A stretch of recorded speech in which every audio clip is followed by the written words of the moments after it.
the Silhouettes.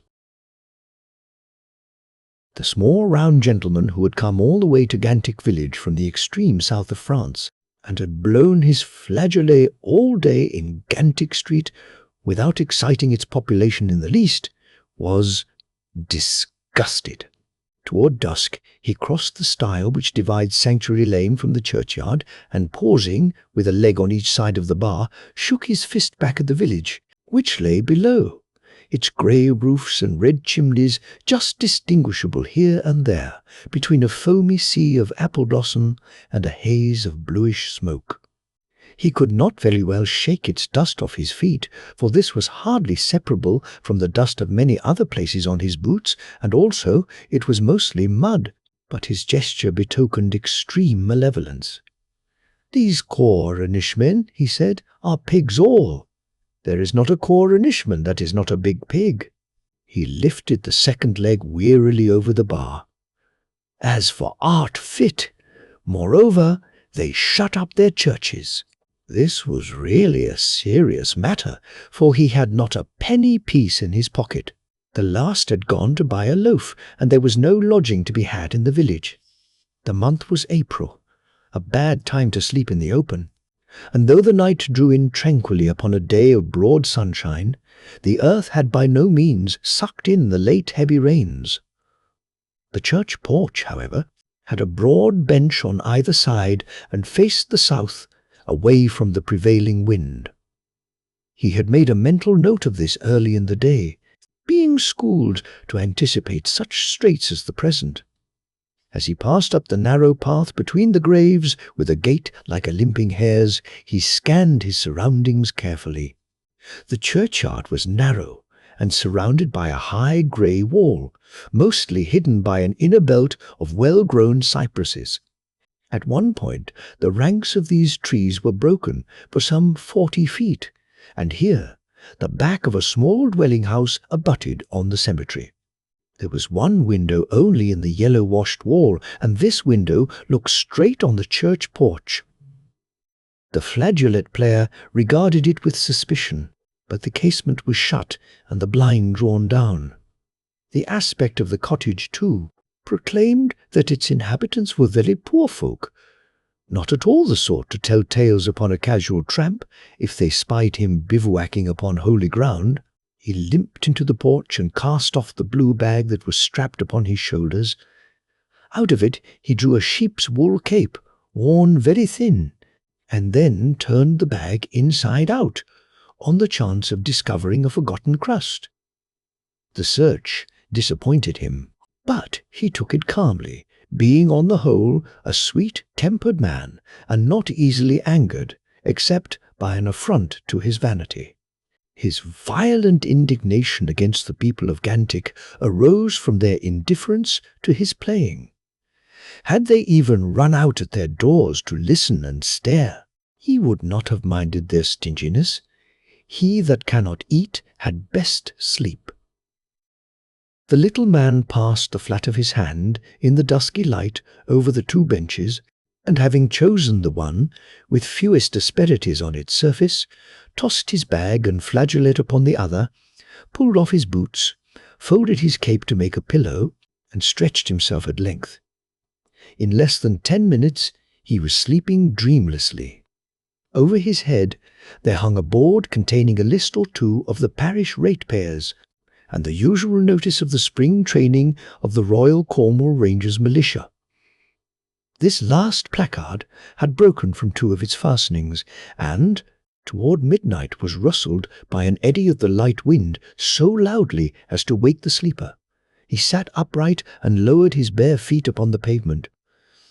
Outside, the blue firmament was full of stars, sparkling unevenly, as though the wind was trying in sport to extinguish them. In the eaves of the porch he could hear the martins rustling in the crevices that they had come back, but a few days since, to warm again.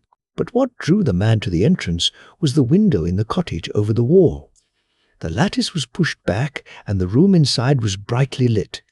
But a white sheet had been stretched right across the window between him and the lamp, and on this sheet 2 quick hands were waving all kinds of clever shadows, shaping them, moving them and reshaping them with the speed of lightning. It was certainly a remarkable performance. The shadows took the form of rabbits, swans, foxes, elephants, fairies, sailors with wooden legs, old women who smoked pipes, ballet girls who pirouetted, twirling harlequins and the profiles of eminent statesmen, and all made with 2 hands and, at the most, the help of a tiny stick or piece of string. They danced and capered, grew large and then small, with such odd turns and changes that the flageolet player could hardly hold his laughter. He remarked that the hands, whenever they were disentwined for a moment, appeared to be very small and plump. After about 10 minutes, the display ceased, and the shadow of a woman's head and neck crossed the sheet, which was presently drawn back at one corner. "Is that any better?" asked a woman's voice, low but distinct. The flageolet player started and bent his eyes lower across the graves and into the shadow beneath the window. For the first time he grew aware that a figure stood there, a little way out from the wall. As well as he could see, it was a young boy. "That was beautiful, Mother. You can't think how you've improved at it this week. Any mistakes?" The Harlequin and Columbine seemed a little stiff, but that's the hardest of all, I know. "Never mind. They've got to be perfect. We'll try them again." She was about to drop the corner of the sheet when the listener sprang out toward the window, leaping with bare feet over the graves and waving his flageolet madly. "Ah, no, no, madame," he cried. "Wait one moment, the tiniest, and I shall inspire you." "Whoever is that?" cried the voice at the window, rising almost to a scream. The youth beneath the wall faced round on the intruder. He had turned white and wanted to run, but mastered his voice to inquire gruffly, "Who the devil are you?" "I am an artist, and as such I salute Madame and Monsieur," her son. "She is greater artist than I, but I shall help her. Her Harlequin and Columbine shall dance better this time." "Why?" "Because they shall dance to my music, the music that I shall make here on this spot under the stars. I shall play as if possessed. I feel that. I bet you. It is because I have found an artist in Gantic. Oh, my good law." He had pulled off his greasy hat and stood bowing and smiling, showing his white teeth and holding up his flageolet for the woman to see and convince herself. "That's all very well," said the boy, "but my mother doesn't want it known yet that she practices at these shadows." "Huh? It is perhaps forbidden by law." "Since you have found us out, sir," said the woman, "I will tell you why we are behaving like this, and trust you to tell nobody. I have been left a widow, in great poverty, and with this one son, who must be educated as well as his father was. 6 months ago, when sadly perplexed, I found out by chance that this small gift of mine might earn me a good income at a music hall. Richard, of course, doesn't like my performing at such places, but agrees with me that he must be educated. So we are hiding it from everybody in the village, because we have always been respected here, and as soon as I have practiced enough, we mean to travel up to London. Of course I shall change my name, and nobody will." But the flageolet player sat suddenly down upon a grave and broke into hysterical laughter. "Oh, oh, oh! Quick, madam, dance your pretty figures while yet I laugh, and before I curse. O stars and planets, look down on this mad world and help me play. And, oh monsieur, pardon me if I laugh, for that either you or I are mad is a cock sure. Dance, madame." He put the flageolet to his lips and blew. In a moment or two, Harlequin and Columbine appeared on the screen and began to caper nimbly, naturally, with the wildest grace. The tune was a merry reel, and soon began to inspire the performer above. Her small dancers in a twinkling turned into a gambolling elephant, then to a couple of tripping fairies. A moment after, they were flower and butterfly, then a jigging donkey, then harlequin and columbine again. With each fantastic change, the tune quickened and the dance grew wilder, till, tired out, the woman spread her hands wide against the sheet as if imploring mercy. The player tossed his flageolet over a headstone and rolled back on the grave in a paroxysm of laughter. Above him the rooks had poured out of their nests and were calling to each other. "Monsieur!" he gasped at last, sitting up and wiping his eyes. "Was it good this time?" "It was quite different, I'll own." "Then could you spare from the house one little crust of bread? For I am famished." The youth returned in a couple of minutes with some bread and cold bacon. "Of course," he said, "if you should meet either of us in the village tomorrow, you will not recognize us." The little man bowed. "I agree," said he, "with your mother, monsieur, that you must be educated at all costs."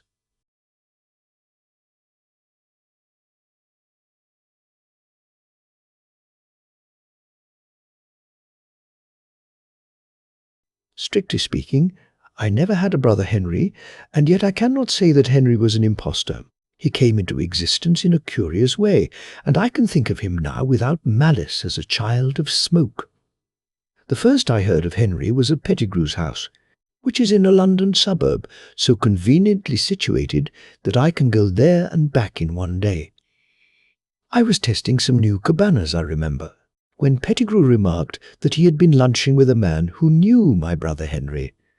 Not having any brother but Alexander, I felt that Pettigrew had mistaken the name. "Oh, no," Pettigrew said. "He spoke of Alexander too. Even this did not convince me, and I asked my host for his friend's name. Scudamore was the name of the man, and he had met my brothers, Alexander and Henry, years before in Paris. Then I remembered Scudamore, and I probably frowned, for I myself was my own brother Henry. I distinctly recall Scudamore meeting Alexander and me in Paris and calling me Henry, though my name begins with a J. I explained the mistake to Pettigrew, and here, for the time being, the matter rested. However, I had by no means heard the last of Henry. Several times afterward, I heard from various persons that Scudamore wanted to meet me because he knew my brother Henry. At last we did meet in Jimmy's chambers, and, almost as soon as he saw me, Scudamore asked where Henry was now. This was precisely what I feared. I am a man who always looks like a boy. There are few persons of my age in London who retain their boyish appearance as long as I have done. Indeed, this is the curse of my life. Though I am approaching the age of 30, I pass for 20, and I have observed old gentlemen frown at my precocity when I said a good thing or helped myself to a second glass of wine. There was, therefore, nothing surprising in Scudamore's remark that, when he had the pleasure of meeting Henry, Henry must have been about the age that I had now reached. All would have been well had I explained the real state of affairs to this annoying man, but, unfortunately for myself, I loathe entering upon explanations to anybody about anything. This it is to smoke the Arcadia. When I ring for a time, Table and William John brings Coes instead, I accept the Coes as a substitute. Much then did I dread a discussion with Scudamore, his surprise when he heard that I was Henry, and his comments on my youthful appearance. Besides, I was smoking the best of all mixtures. There was no likelihood of my meeting Scudamore again, so the easiest way to get rid of him seemed to be to humour him. I therefore told him that Henry was in India, married and doing well. "Remember me to Henry when you write to him," was Scudamore's last remark to me that evening. A few weeks later, someone tapped me on the shoulder in Oxford Street. It was Scudamore. "Heard from Henry?" he asked. I said I had heard by the last mail. "Anything particular in the letter?" I felt it would not do to say that there was nothing particular in a letter which had come all the way from India. So I hinted that Henry was having trouble with his wife. By this I meant that her health was bad, but he took it up in another way, and I did not set him right. "Ha! Ha!" he said, shaking his head sagaciously. "I'm sorry to hear that. Poor Henry. Poor old boy," was all I could think of replying. "How about the children?" Scudamore asked. "Oh, the children," I said, with what I thought presence of mind, "are coming to England." "To stay with Alexander?" he asked. My answer was that Alexander was expecting them by the middle of next month, and eventually Scudamore went away muttering, "Poor Henry." In a month or so we met again. "No word of Henry's getting leave of absence?" asked Scudamore. I replied shortly that Henry had gone to live in Bombay and would not be home for years. He saw that I was brusque, so what does he do but draw me aside for a quiet explanation? "I suppose," he said, "you are annoyed because I told Pettigrew that Henry's wife had run away from him. The fact is, I did it for your good. You see, I happened to make a remark to Pettigrew about your brother Henry, and he said that there was no such person." Of course, I laughed at that, and pointed out not only that I had the pleasure of Henry's acquaintance, but that you and I had talked about the old fellow every time we met. "Well," Pettigrew said, "this is a most remarkable thing, for he, meaning you, said to me in this very room, sitting in that very chair, that Alexander was his only brother. I saw that Pettigrew resented your concealing the existence of your brother Henry from him. So I thought the most friendly thing I could do was to tell him that your reticence was doubtless due to the unhappy state of poor Henry's private affairs. Naturally, in the circumstances, you did not want to talk about Henry." I shook Scudamore by the hand, telling him that he had acted judiciously, but if I could have stabbed him in the back at that moment, I dare say I would have done it. I did not see Scudamore again for a long time, for I took care to keep out of his way, but I heard first from him, and then of him. One day he wrote to me saying that his nephew was going to Bombay, and would I be so good as to give the youth an introduction to my brother Henry? He also asked me to dine with him and his nephew. I declined the dinner, but I sent the nephew the required note of introduction to Henry. The next I heard of Scudamore was from Pettigrew. "By the way," said Pettigrew, "Scudamore is in Edinburgh at present." I trembled, for Edinburgh is where Alexander lives. "What has taken him there?" I asked, with assumed carelessness.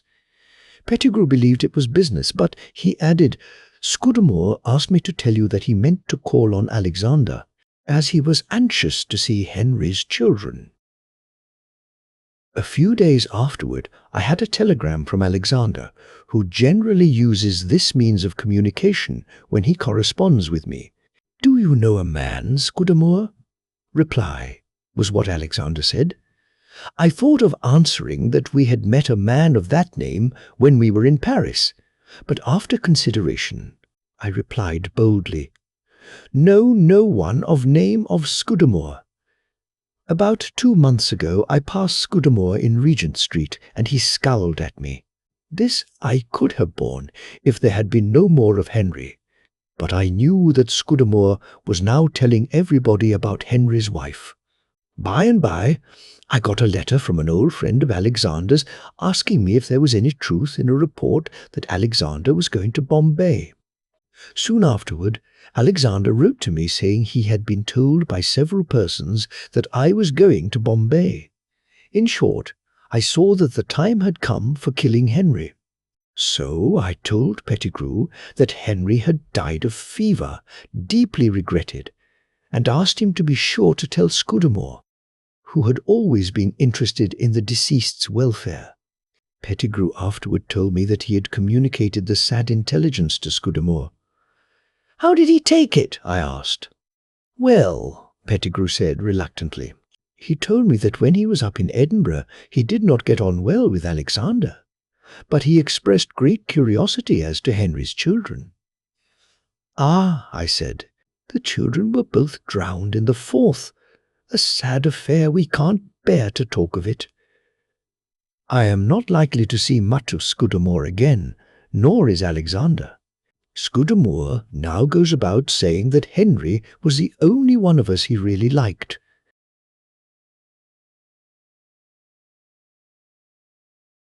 Jewelry's Floor, Pot, by J. M. Barrie. I charge Gilray's unreasonableness to his ignoble passion for cigarettes, and the story of his flower pot has therefore an obvious moral. The want of dignity he displayed about that flower pot on his return to London would have made anyone sorry for him.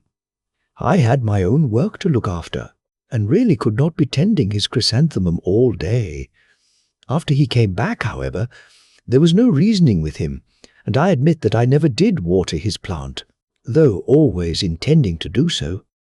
The great mistake was in not leaving the flower pot in charge of William John. No doubt I readily promised to attend to it, but Gilray deceived me by speaking as if the watering of a plant was the merest pastime. He had to leave London for a short provincial tour, and, as I see now, took advantage of my good nature. As Gilray had owned his flower pot for several months, during which time, I take him at his word, he had watered it daily. He must have known he was misleading me. He said that you got into the way of watering a flower pot regularly, just as you wind up your watch. That certainly is not the case. I always wind up my watch, and I never watered the flower pot. Of course, if I had been living in Gilray's rooms with the thing always before my eyes, I might have done so. I proposed to take it into my chambers at the time, but he would not hear of that. Why? How Gilray came by this chrysanthemum, I do not inquire, but whether, in the circumstances, he should not have made a clean breast of it to me is another matter. Undoubtedly, it was an unusual thing to put a man to the trouble of watering a chrysanthemum daily without giving him its history. My own belief has always been that he got it in exchange for a pair of boots and his old dressing gown. He hints that it was a present, but, as one who knows him well, I may say that he is the last person a lady would be likely to give a chrysanthemum to. Besides, if he was so proud of the plant, he should have stayed at home and watered it himself. He says that I never meant to water it, which is not only a mistake, but unkind. My plan was to run downstairs immediately after dinner every evening and give it a thorough watering. One thing or another, however, came in the way. I often remembered about the chrysanthemum while I was in the office, but even Gilray could hardly have expected me to ask leave of absence merely to run home and water his plant. You must draw the line somewhere, even in a government office.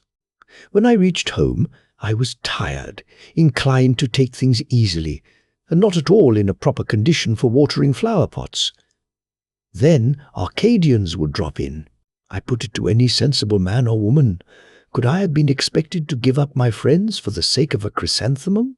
Again, it was my custom of an evening, if not disturbed, to retire with my pipe into my cane chair, and there pass the hours communing with great minds, or, when the mood was on me, trifling with a novel. Often, when I was in the middle of a chapter, Gilray's flower pot stood up before my eyes crying for water. He does not believe this, but it is the solemn truth. At those moments it was touch and go, whether I watered his chrysanthemum or not. Where I lost myself was in not hurrying to his rooms at once with a tumbler. I said to myself that I would go when I had finished my pipe, but by that time the flower pot has escaped my memory. This may have been weakness. All I know is that I should have saved myself much annoyance if I had risen and watered the chrysanthemum there and then. But would it not have been rather hard on me to have had to forsake my books for the sake of Gilray's flowers and flower pots and plants and things?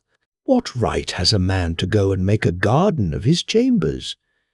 All the 3 weeks he was away, Gilray kept pestering me with letters about his chrysanthemum. He seemed to have no faith in me, a detestable thing in a man who calls himself your friend. I had promised to water his flower pot, and between friends, a promise is surely sufficient.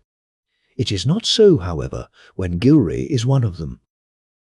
I soon hated the sight of my name in his handwriting. It was not as if he said outright that he wrote entirely to know whether I was watering his plant. His references to it were introduced with all the appearance of afterthoughts.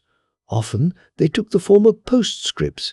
"By the way, are you watering my chrysanthemum?" Or, "The chrysanthemum ought to be a beauty by this time." Or, "You must be quite an adept now at watering plants." Gilray declares now that, in answer to one of these ingenious epistles, I wrote to him saying that I had just been watering his chrysanthemum.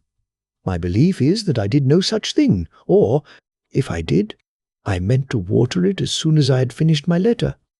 He has never been able to bring this home to me, he says, because he burned my correspondence, as if a businessman would destroy such a letter. It was yet more annoying when Gilray took to post cards. To hear the postman's knock, and then discover, when you are expecting an important communication, that it is only a postcard about a flower pot that is really too bad.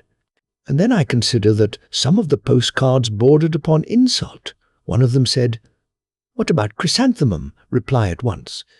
This was just like Gilray's overbearing way, but I answered politely, and, so far as I knew, truthfully. Chrysanthemum all right. Knowing that there was no explaining things to Gilray, I redoubled my exertions to water his flower pot, as the day for his return drew near. Once, indeed, when I rang for water, I could not for the life of me remember what I wanted it for when it was brought. Had I had any forethought, I should have left the tumbler stand just as it was to show it to Gilray on his return. But, unfortunately, William John had misunderstood what I wanted the water for, and put a decanter down beside it. Another time, I was actually on the stair rushing to Gilray's door, when I met the housekeeper and, stopping to talk to her, lost my opportunity again. To show how honestly anxious I was to fulfill my promise, I need only add that I was several times awakened in the watches of the night by a haunting consciousness that I had forgotten to water Gilray's flower pot. On these occasions, I spared no trouble to remember again in the morning. I reached out of bed to a chair and turned it upside down, so that the sight of it when I rose might remind me that I had something to do. With the same object, I crossed the tongs and poker on the floor. Gilray maintains that instead of playing fool's tricks like these, fool's tricks, I should have got up and gone at once to his rooms with my water bottle. What? And disturbed my neighbours? Besides, could I reasonably be expected to risk catching my death of cold for the sake of a wretched chrysanthemum? One reads of men doing such things for young ladies who seek lilies in dangerous ponds or edelweiss on overhanging cliffs. But Gilray was not my sweetheart, nor, I feel certain, any other person's. I come now to the day prior to Gilray's return. I had just reached the office when I remembered about the chrysanthemum. It was my last chance. If I watered it once, I should be in a position to state that, whatever condition it might be in, I had certainly been watering it. I jumped into a hansom, told the cabby to drive to the inn, and 20 minutes afterward had one hand on Gilray's door, while the other held the largest water can in the house. Opening the door, I rushed in. The can nearly fell from my hand. There was no flower pot. I rang the bell. "Mr. Gilray's chrysanthemum," I cried. "What do you think?" William John said. He coolly told me that the plant was dead and had been flung out days ago. I went to the theatre that night to keep myself from thinking. All next day I contrived to remain out of Gilray's sight. When we met, he was stiff and polite. He did not say a word about the chrysanthemum for a week, and then it all came out with a rush. I let him talk. With the servants flinging out the flower pots faster than I could water them, what more could I have done? A coolness between us was inevitable. This I regretted, but my mind was made up on one point: I would never do Gilray a favour again.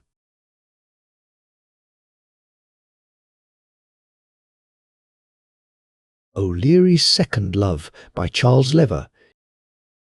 You may easily suppose, began Mr. O'Leary, that the unhappy termination of my first passion served as a shield to me for a long time against my unfortunate tendencies toward the fair. And such was really the case. I never spoke to a young lady for 3 years after without a reeling in my head, so associated in my mind was love and seasickness. However, at last, what will not time do?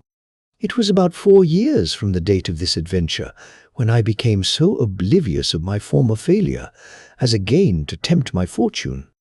My present choice, in every way unlike the last, was a gay, lively girl of great animal spirits and a considerable turn for raillery that spared no one. The members of her own family were not even sacred in her eyes, and her father, a reverend dean, as frequently figured among the ludicrous as his neighbours. The Evershams had been very old friends of a rich aunt of mine, who never, by the by, had condescended to notice me till I made their acquaintance.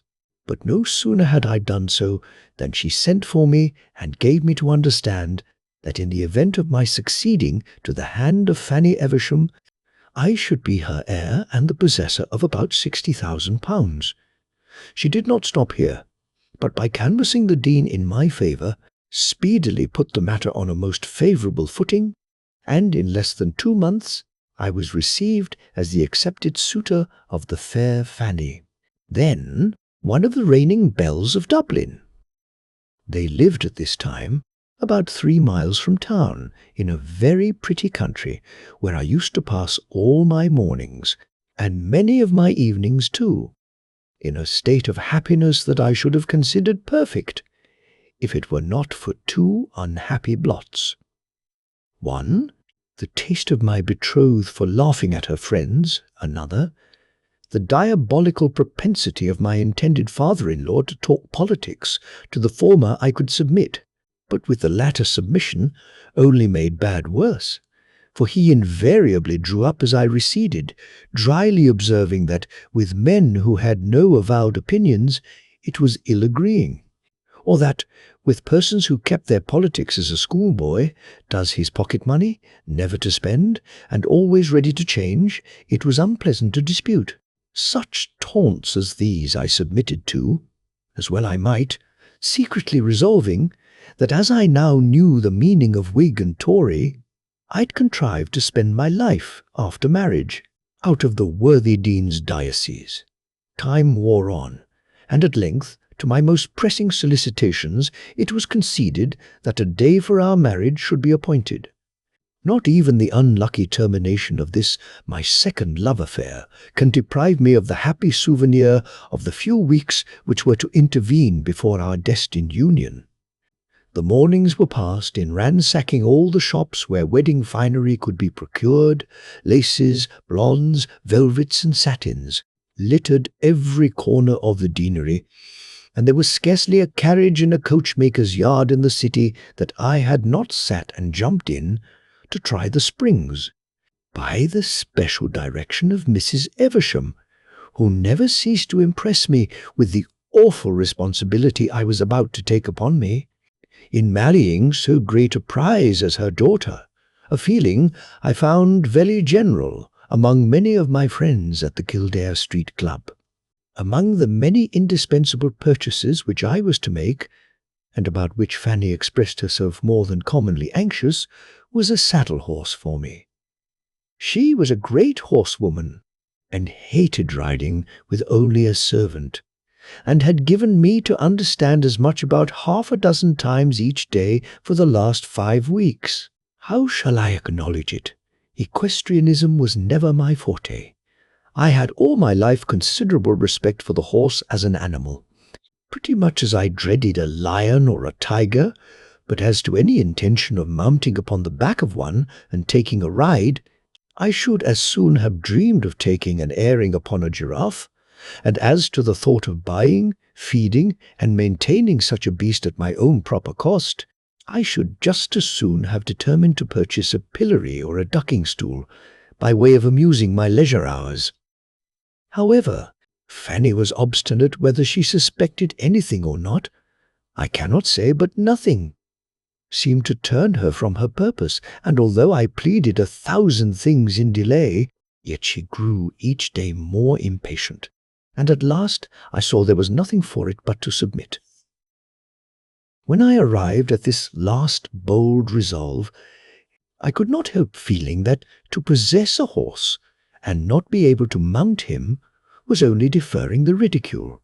And as I had so often expressed the difficulty I felt in suiting myself as a cause of my delay, I could not possibly come forward with anything very objectionable, or I should be only the more laughed at. There was, then, but one course to take. A fortnight still intervened before the day which was to make me happy, and I accordingly resolved to take lessons in riding during the interval, and by every endeavour in my power become, if possible, able to pass muster on the saddle before my bride.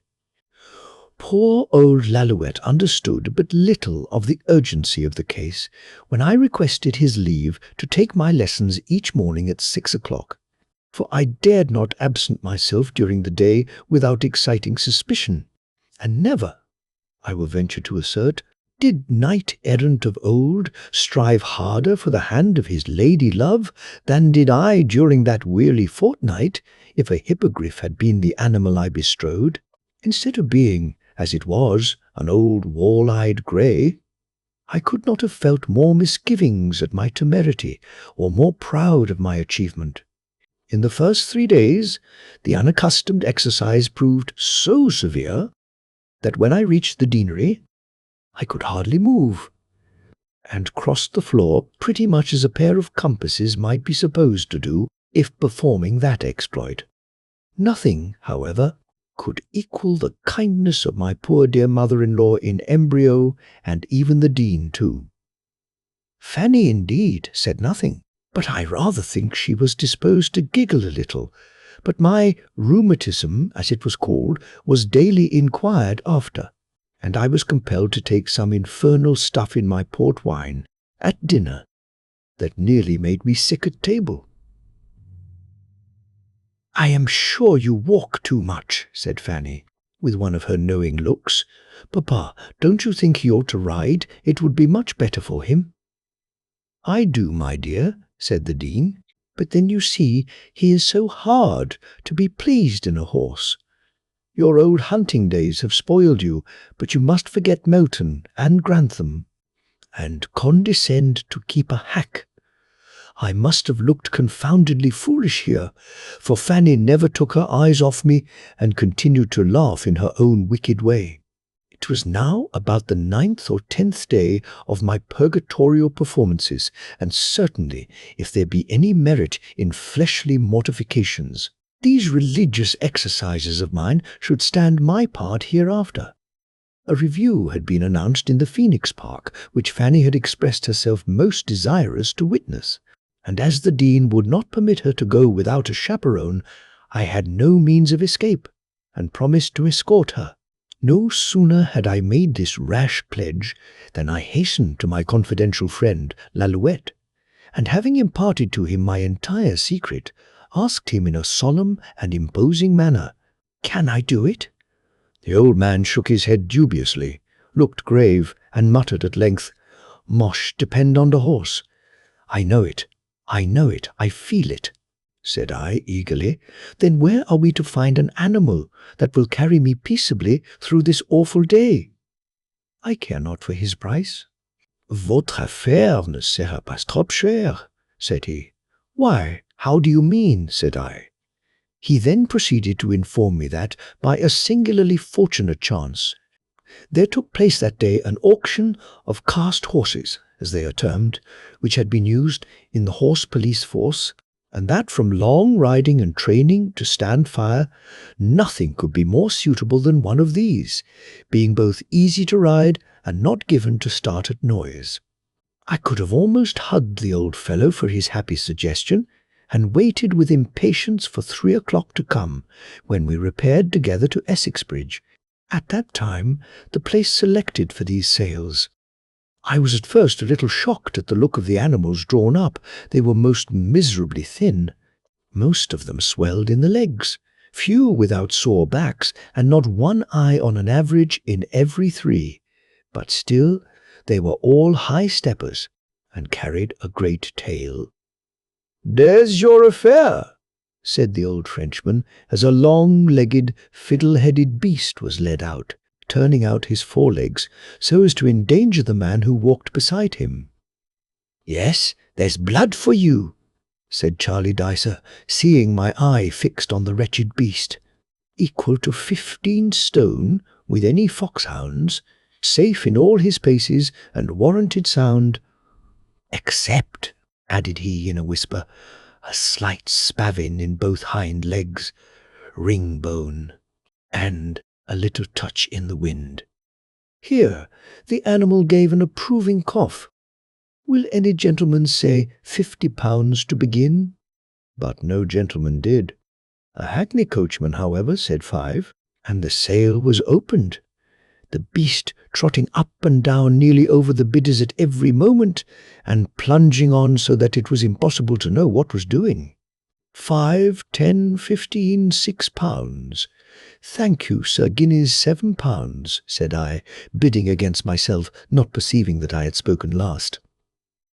"Thank you, Mr. Moriarty," said Dicer, turning toward an invisible purchaser supposed to be in the crowd.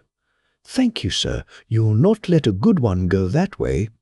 Everyone here turned to find out the very knowing gentleman, but he could nowhere be seen. Dicer resumed. 7.10 for Mr. Moriarty." "Going for 7.10? A cruel sacrifice. There's action for you, playful beast." Here the devil had stumbled and nearly killed a basket woman with 2 children. 8, said I, with a loud voice. £8? Quite absurd, said Dicer, almost rudely. "A charger like that for £8? Going for £8, going nothing above £8. No reserve, gentlemen. You are aware of that. They are all, as it were, His Majesty's stud, no reserve whatever last time. £8 gone." Amid a very hearty cheer from the mob, God knows why, but a Dublin mob always cheer, I returned, accompanied by a ragged fellow, leading my new purchase after me with a hay-halter. "What is the meaning of those letters?" said I, pointing to a very conspicuous GR, with sundry other enigmatical signs, burned upon the animal's hind quarter. "That's to show he was a polis," said the fellow with a grin, "and when ye ride with ladies, ye must turn the decoy side." The auspicious morning at last arrived, and, strange to say, that the first waking thought was of the unlucky day that ushered in my yachting excursion 4 years before. Why this was so, I cannot pretend to guess. There was but little analogy in the circumstances, at least so far as anything had then gone. "How is Marius?" said I to my servant, as he opened my shutters. Here, let me mention that a friend of the Kildare Street Club had suggested this name from the remarkably classic character of my steed's countenance. "His nose," he assured me, "was perfectly Roman. Marius is doing finely, sir, barring his cough and the trifle that ails his hind legs. He'll carry me quietly, Simon, eh? Quietly? I'll warrant he'll carry you quietly, if that's all." Here was comfort, certainly. Simon had lived 40 years as pantry boy with my mother and knew a great deal about horses. I dressed myself, therefore, in high spirits. And if my pilot jacket and oilskin cap in former days had half persuaded me that I was born for marine achievements, certainly my cords and tops, that morning, went far to convince me that I must have once been a very keen sportsman somewhere without knowing it. It was a delightful July day that I set out to join my friends, who, having recruited a large party, were to rendezvous at the corner of Stephen's Green. Thither I proceeded in a certain rambling trot, which I have often observed is a very favourite pace with timid horsemen and gentlemen of the medical profession. I was hailed with a most hearty welcome by a large party as I turned out of Grafton Street, among whom I perceived several friends of Miss Evesham, and some young dragoon officers, not of my acquaintance, but who appeared to know Fanny intimately, and were laughing heartily with her as I rode up. I don't know if other men have experienced what I am about to mention or not, but certainly to me there is no more painful sensation than to find yourself among a number of well-mounted, well-equipped people, while the animal you yourself bestride seems only fit for the kennel.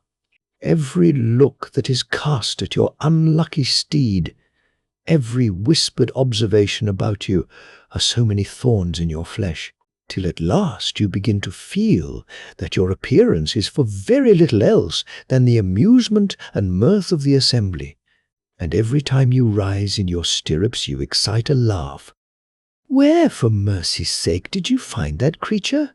said Fanny, surveying Marius through her glass. "Oh, him, eh? Why, he is a handsome horse, if in condition a charger. You know that's his style." "Indeed," lisped a young lancer, "I should be devilish sorry to charge, or be charged with him." And here they all chuckled at this puppy's silly joke, and I drew up to repress further liberties. "Is he anything of a fencer?" said a young country gentleman. "To judge from his near eye, I should say much more of a boxer," said another.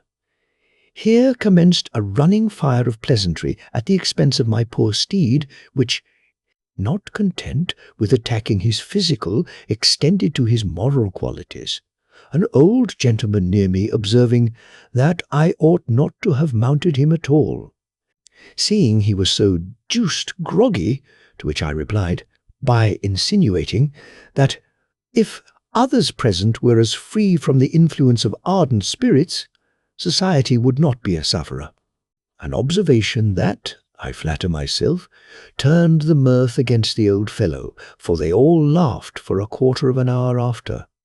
Well, at last we set out in a brisk trot, and, placed near Fanny, I speedily forgot all my annoyances in the prospect of figuring to advantage before her. When we reached the college green, the leaders of the cortege suddenly drew up, and we soon found that the entire street opposite the bank was filled with a dense mob of people, who appeared to be swayed hither and thither like some mighty beast, as the individuals composing it were engaged in close conflict.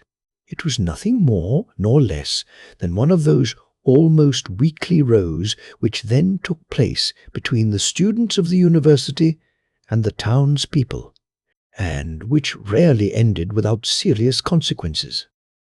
The numbers of people pressing on to the scene of action soon blocked up our retreat, and we found ourselves most unwilling spectators of the conflict. Political watchwords were loudly shouted by each party, and at last the students, who appeared to be yielding to superior numbers, called out for the intervention of the police. The aid was nearer than they expected, for at the same instant a body of mounted policemen, whose high helmets rendered them sufficiently conspicuous, were seen trotting at sharp pace down Dane Street.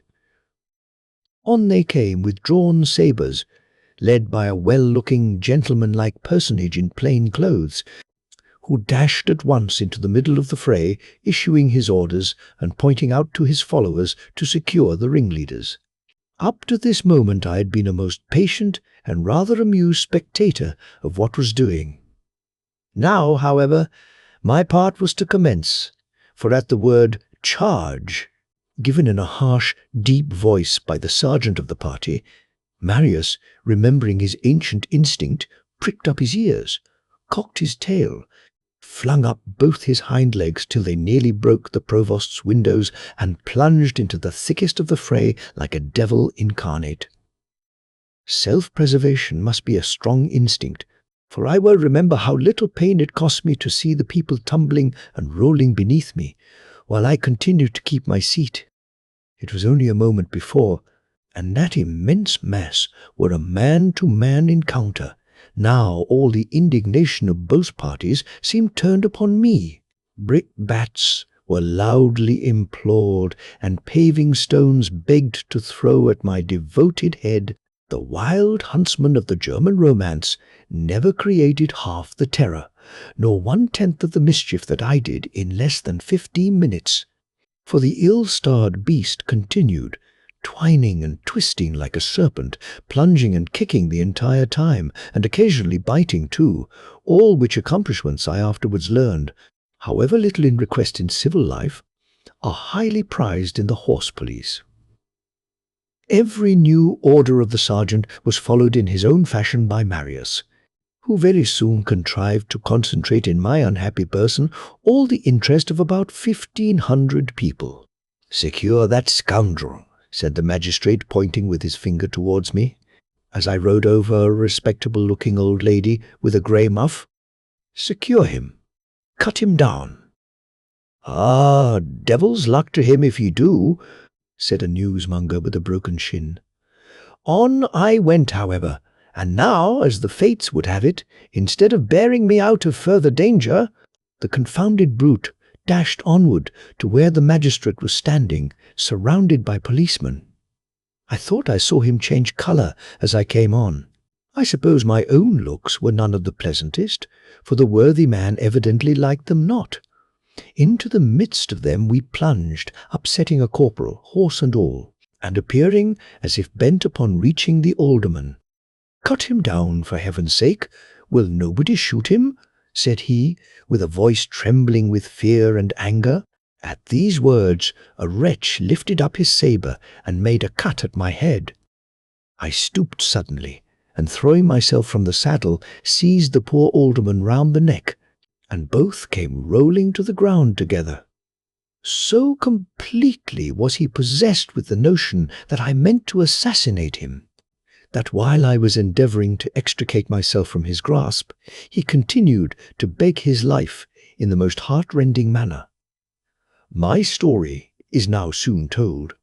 So effectually did they rescue the alderman from his danger, that they left me insensible, and I only came to myself some days after by finding myself in the dock in Green Street, charged with an indictment of 19 counts.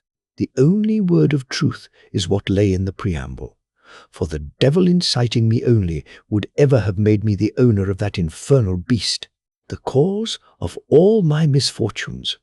I was so stupefied from my beating that I know little of the course of the proceedings.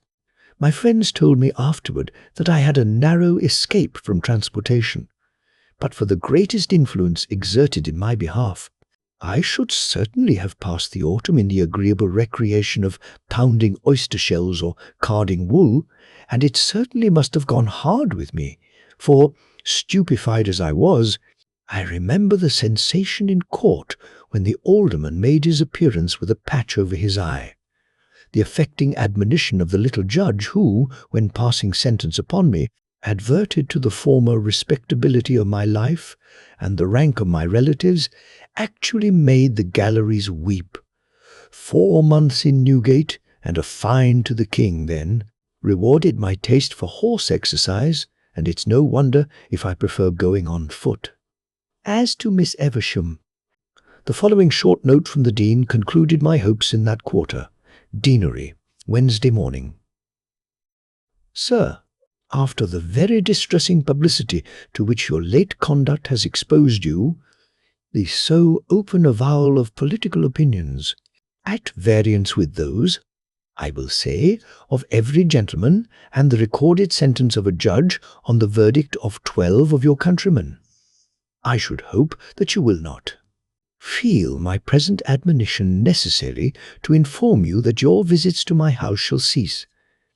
The presents you made my daughter when under our unfortunate ignorance of your real character, have been addressed to your hotel, and I am your most obedient, humble servant, Oliver Eversham.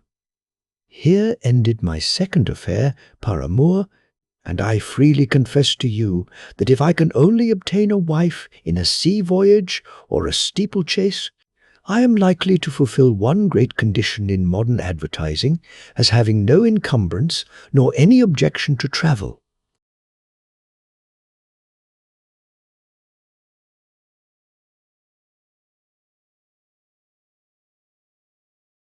The indifference of the Miller of Hofbau.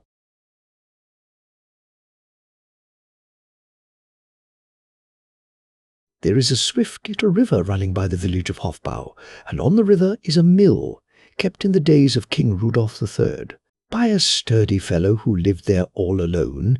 The king knew him, having alighted at his house for a draught of beer as he rode hunting, and it was of him. The king spoke when he said to the queen, "There is, I believe, but one man in the country whom Osra could not move, and he is the miller of Hofbau." But although he addressed the queen, it was his sister at whom he aimed his speech. The princess herself was sitting by, and when she heard the king, she said, "In truth, I do not desire to move any man. What but trouble comes of it? Yet who is this miller?" The king told her where the miller might be found, and he added, "If you convert him to the love of women, you shall have the finest bracelet in Strelsau." "There is nothing, sire, so remote from my thoughts or desires as to convert your miller," said Osra scornfully. In this, at the moment, she spoke truthfully. But being left alone for some days at the castle of Zenda, which is but a few miles from Hofbau, she found the time hang very heavy on her hands. Indeed, she did not know what to do with herself for weariness, and for this reason, and none other at all, one day she ordered her horse and rode off with a single groom into the forest. Coming, as the morning went on, to a wide road, she asked the groom where it led. "To Hofbau, madame," he answered. "It is not more than a mile further on." Osra waited a few moments. Then she said, "I will ride on and see the village, for I have been told that it is pretty. Wait here till I return." And she rode on, smiling a little, and with a delicate tint of colour in her cheeks. Before long, she saw the river and the mill on the river, and, coming to the mill, she saw the miller sitting before his door, smoking a long pipe. She called out to him, asking him to sell her a glass of milk. "You can have it for the asking," said the miller. He was a good-looking, fair fellow, and wore a scarlet cap. "There is a pail of it just inside the door behind me." Yet he did not rise, but lay there, lolling luxuriously in the sun. For he did not know Osra, never having been to Strelsau in his life, and to Zenda 3 or 4 times only, and that when the princess was not there. Moreover, though this, as must be allowed, is not to the purpose he had sworn never again to go so far afield, being answered in this manner, and at the same time desiring the milk, the princess had no choice but to dismount. This she did, and passed by the miller, pausing a moment to look at him with bright, curious eyes. That flashed from under the brim of her wide-rimmed feathered hat, but the miller blinked lazily up at the sun and took no heed of her. Osra passed on, found the pail, poured out a cup of milk, and drank it. Then, refilling the cup, she carried it to the miller. "Will you not have some?" said she with a smile. "I was too lazy to get it," said the miller, and he held out his hand, but did not otherwise change his position. Illustration, J.M. Barry Osra's brow puckered and her cheek flushed as she bent down, holding the cup of milk so that the miller could reach it. He took and drained it, gave it back to her, and put his pipe in his mouth again. Osra sat down by him and watched him. He puffed and blinked away, never so much as looking at her. "What have you for dinner?" asked she presently. "A piece of cold pie," said he. "There's enough for two if you're hungry. Would you not like it better hot?" "Oh, aye, but I cannot weary myself with heating it." "I'll heat it," said the princess. And, rising, she went into the house and made up the fire, which was almost burnt out. Then she heated the pie and set the room in order and laid the table, and drew a large jug of beer from the cask. Next she placed an armchair ready for the miller and put the jug by it. Then she filled the pipe from the bowl of tobacco and set a cushion in the chair. All this while she hummed a tune, and from time to time smiled gaily. Lastly, she arranged a chair by the elbow of the miller's chair. Then she went out and told him that his dinner was ready, and he stumbled to his feet with a sigh of laziness and walked before her into the house. "May I come?" cried she. "Aye, there is enough for two," said the miller of Hofbau without looking round. So she followed him in. He sank into the armchair and sat there, for a moment surveying the room, which was so neat, and the table so daintily laid, and the pie so steaming hot. And he sighed, saying, "It was like this before poor mother died." And he fell to on a great portion of pie, with which Osra piled his plate. When he had finished eating, which thing did not happen for some time, she held the jug while he took a long draught. Then she brought a coal in the tongs, and held it while he lit his pipe from it. Then she sat down by him. For several moments he puffed, and then at last he turned his head and looked at Princess Osra. She drooped her long lashes and cast down her eyes. Next she lifted her eyes and glanced for an instant at the miller, and, finally, she dropped her eyes again and murmured shyly, "What is it, sir? Why do you look at me?" "You seem to be a handy wench," observed the miller. The pie was steaming hot, and yet not burnt. The beer was well frothed, but not shaken nor thickened, and the pipe draws well. "Where does your father dwell?" "He is dead, sir," said Princess Osra very demurely. "And your mother?" pursued the miller. "She also is dead." "There is small harm in that," said the miller thoughtfully, and Osra turned away her head to hide her smile. "Are you not very lonely, living here all by yourself?" she asked a moment later. "Indeed, I have to do everything for myself," said the miller sadly. "And there is nobody to care for you?" "No, nor to look after my comfort," said the miller. "Have you any kindred?" "I have 2 brothers, sir, but they are married now and have no need of me." The miller laid down his pipe and, setting his elbow on the table, faced Princess Osra. Said he. "And is it likely you will ride this way again?" "I may chance to do so," said Osra. And now there was a glance of malicious triumph in her eyes. She was thinking already how the bracelet would look on her arm. "Ah," said the miller, and after a pause he added, "If you do, come half an hour before dinner, and you can lend a hand in making it ready. Where did you get those fine clothes?" "My mistress gave them to me," answered Osra. "She has cast them off." "And that horse you rode?" "It is my master's. I have it to ride when I do my mistress's errands. Will your master and mistress do anything for you if you leave your service?" "I have been promised a present if," said Osra, and she paused in apparent confusion. "Aye," said the miller, nodding sagaciously as he rose slowly from the armchair. "Will you be this way again in a week or so?" he asked. "I think it is very likely," answered the Princess Osra. "Then look in," said the miller, "about half an hour before dinner." He nodded his head again very significantly at Osra, and, turning away, went to his work, as a man goes who would far rather sit still in the sun.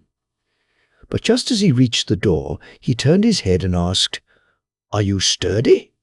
"I am strong enough, I think," said she. "A sack of flour is a heavy thing for man to lift by himself.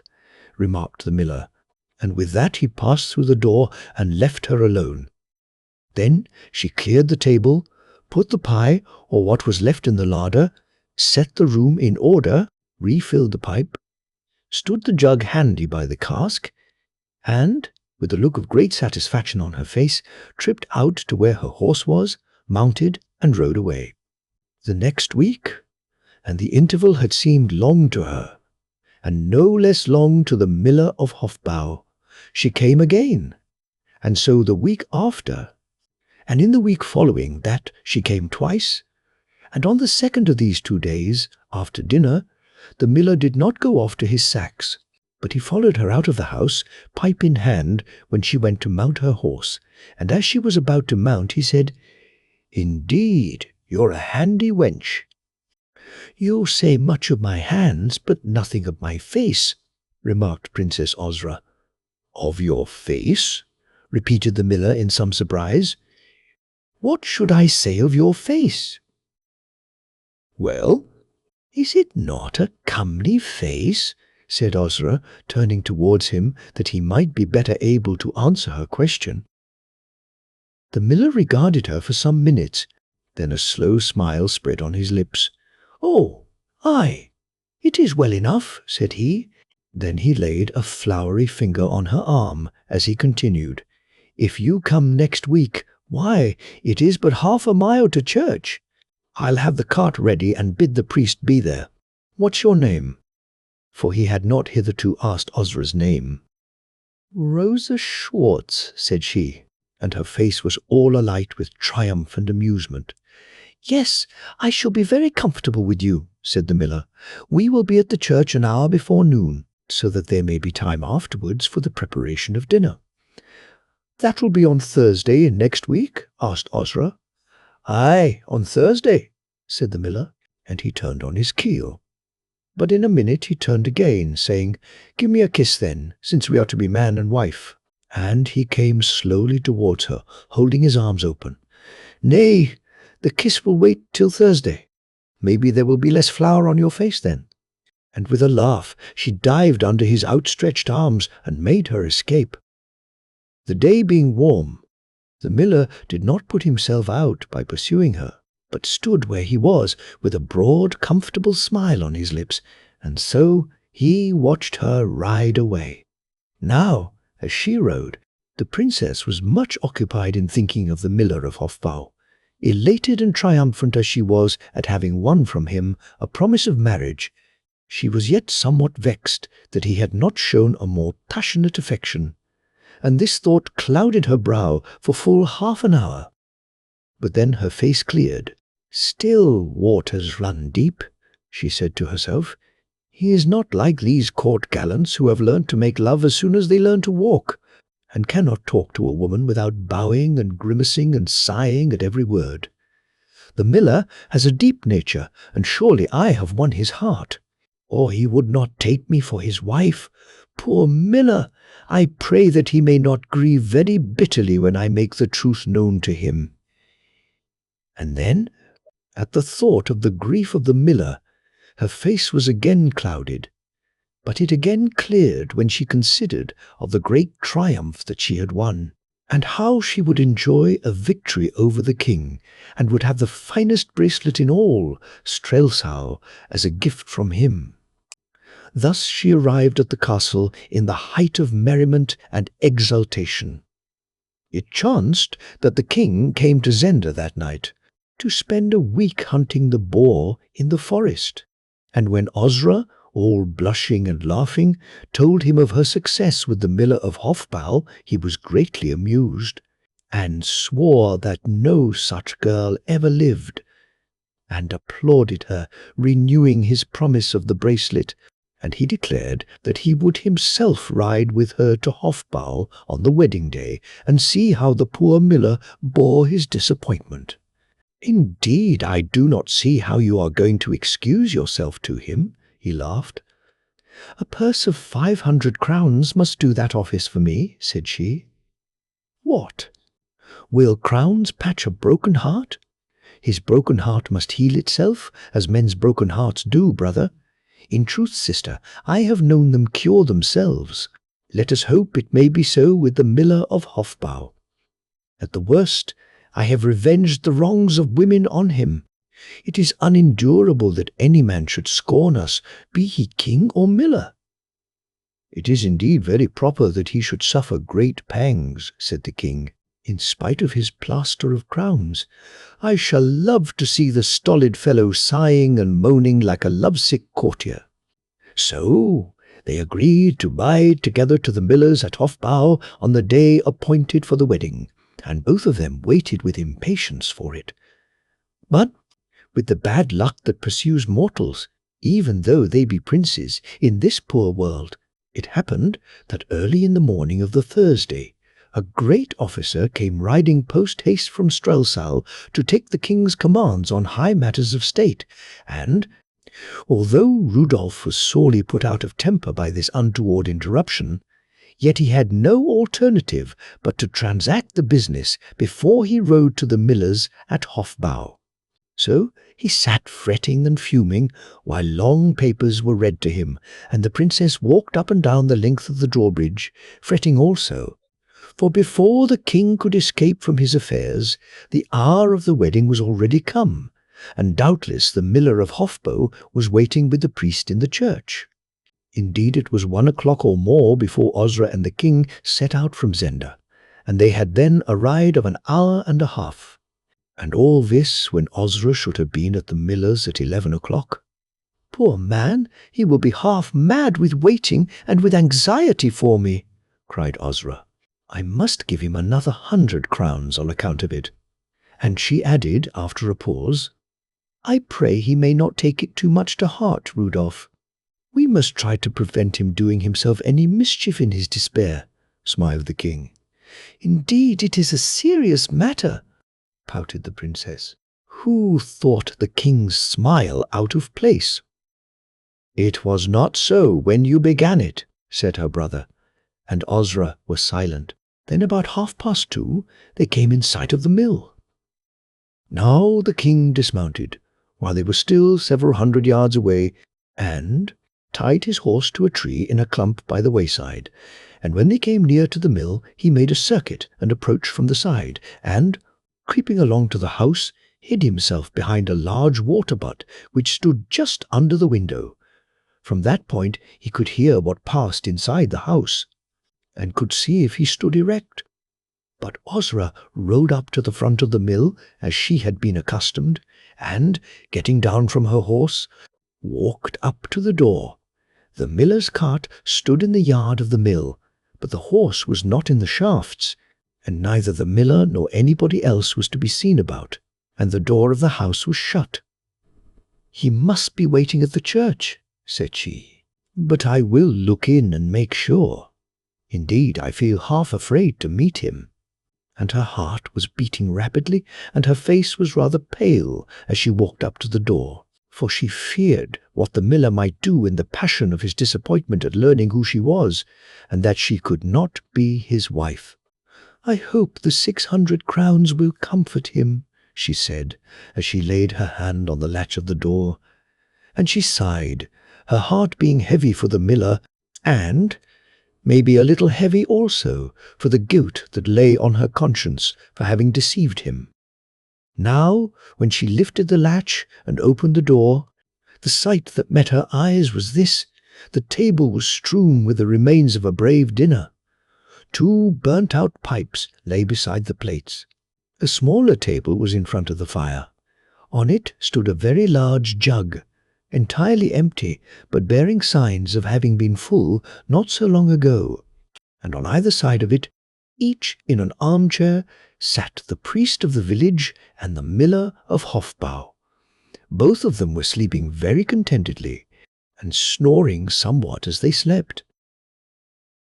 The princess, smitten by remorse at the spectacle, said softly, "Poor fellow! He grew weary of waiting and hungry, and was compelled to take his dinner. And, like the kind man he is, he has entertained the priest, and kept him here, so that no time should be lost when I arrived. Indeed, I am afraid the poor man loves me very much." "Well, miller, or lord, or prince, They are all the same. Hi-ho! Why did I deceive him?" And she walked up to the miller's chair, leant over the back of it, and lightly touched his red cap with her fingers. He put up his hand and brushed with it, as though he brushed away a fly, but gave no other sign of awakening. The king called softly from behind the water-butt under the window. "Is he there, Osra? Is he there?" "The poor man has fallen asleep in weariness," she answered. "But the priest is here, ready to marry us." "Oh, Rudolph, I am so sorry for what I have done." "Girls are always mighty sorry after it is done," remarked the king. "Wake him up, Osra." At this moment, the miller of Hofbau sat up in his chair and gave a great sneeze, and by this sound the priest also was awakened. Osra came forward and stood between them. The miller looked at her, and tilted his red cap forward in order that he might scratch his head. Then he looked across to the priest and said, "It is she, father. She has come." The priest rubbed his hands together and smiled uncomfortably. "We waited 2 hours," said he, glancing at the clock.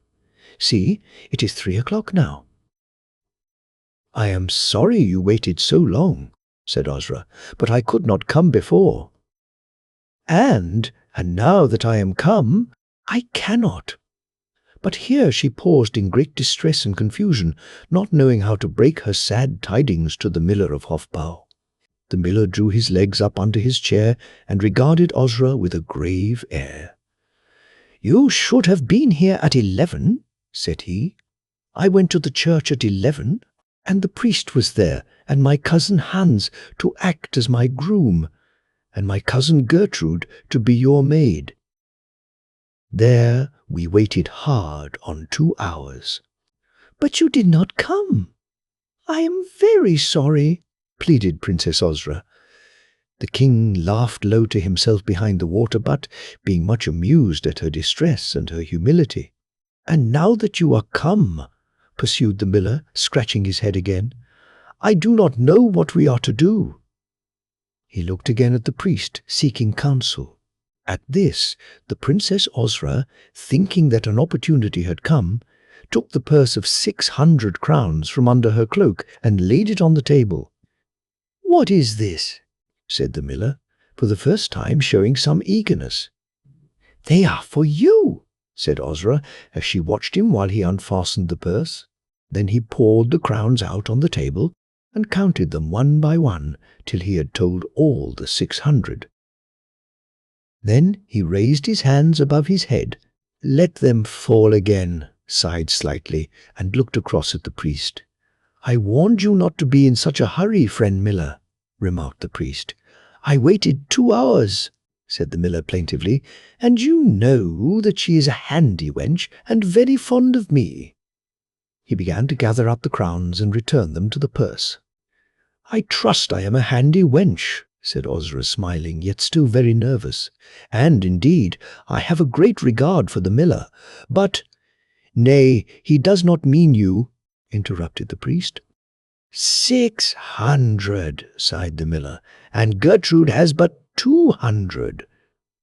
Still, she is a handy wench, and very sturdy. I doubt if you could lift a sack by yourself as she can." And he looked doubtfully at Osra's slender figure. "I do not know why you talk of Gertrude," said the princess petulantly. "What is Gertrude to me?"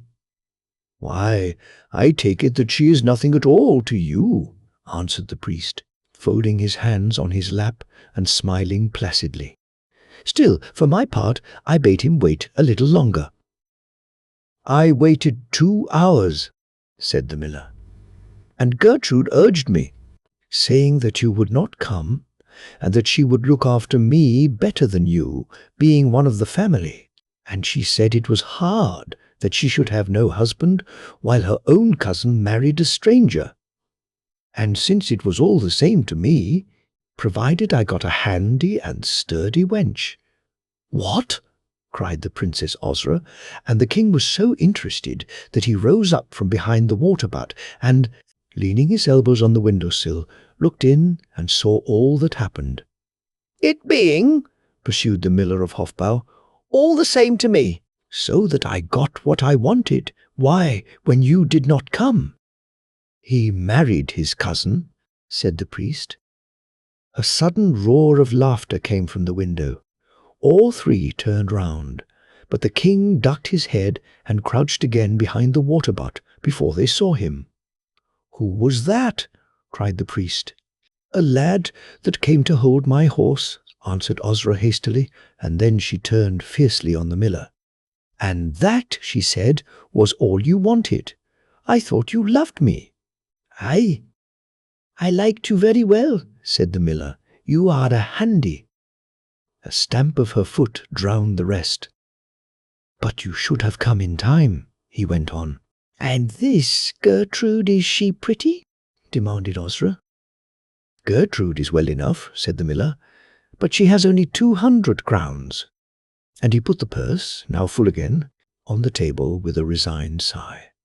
"And you shall have no more," cried Osra, snatching up her purse in great rage. "And you and Gertrude may—" What of Gertrude? Came at this moment from the door of the room where the sacks were.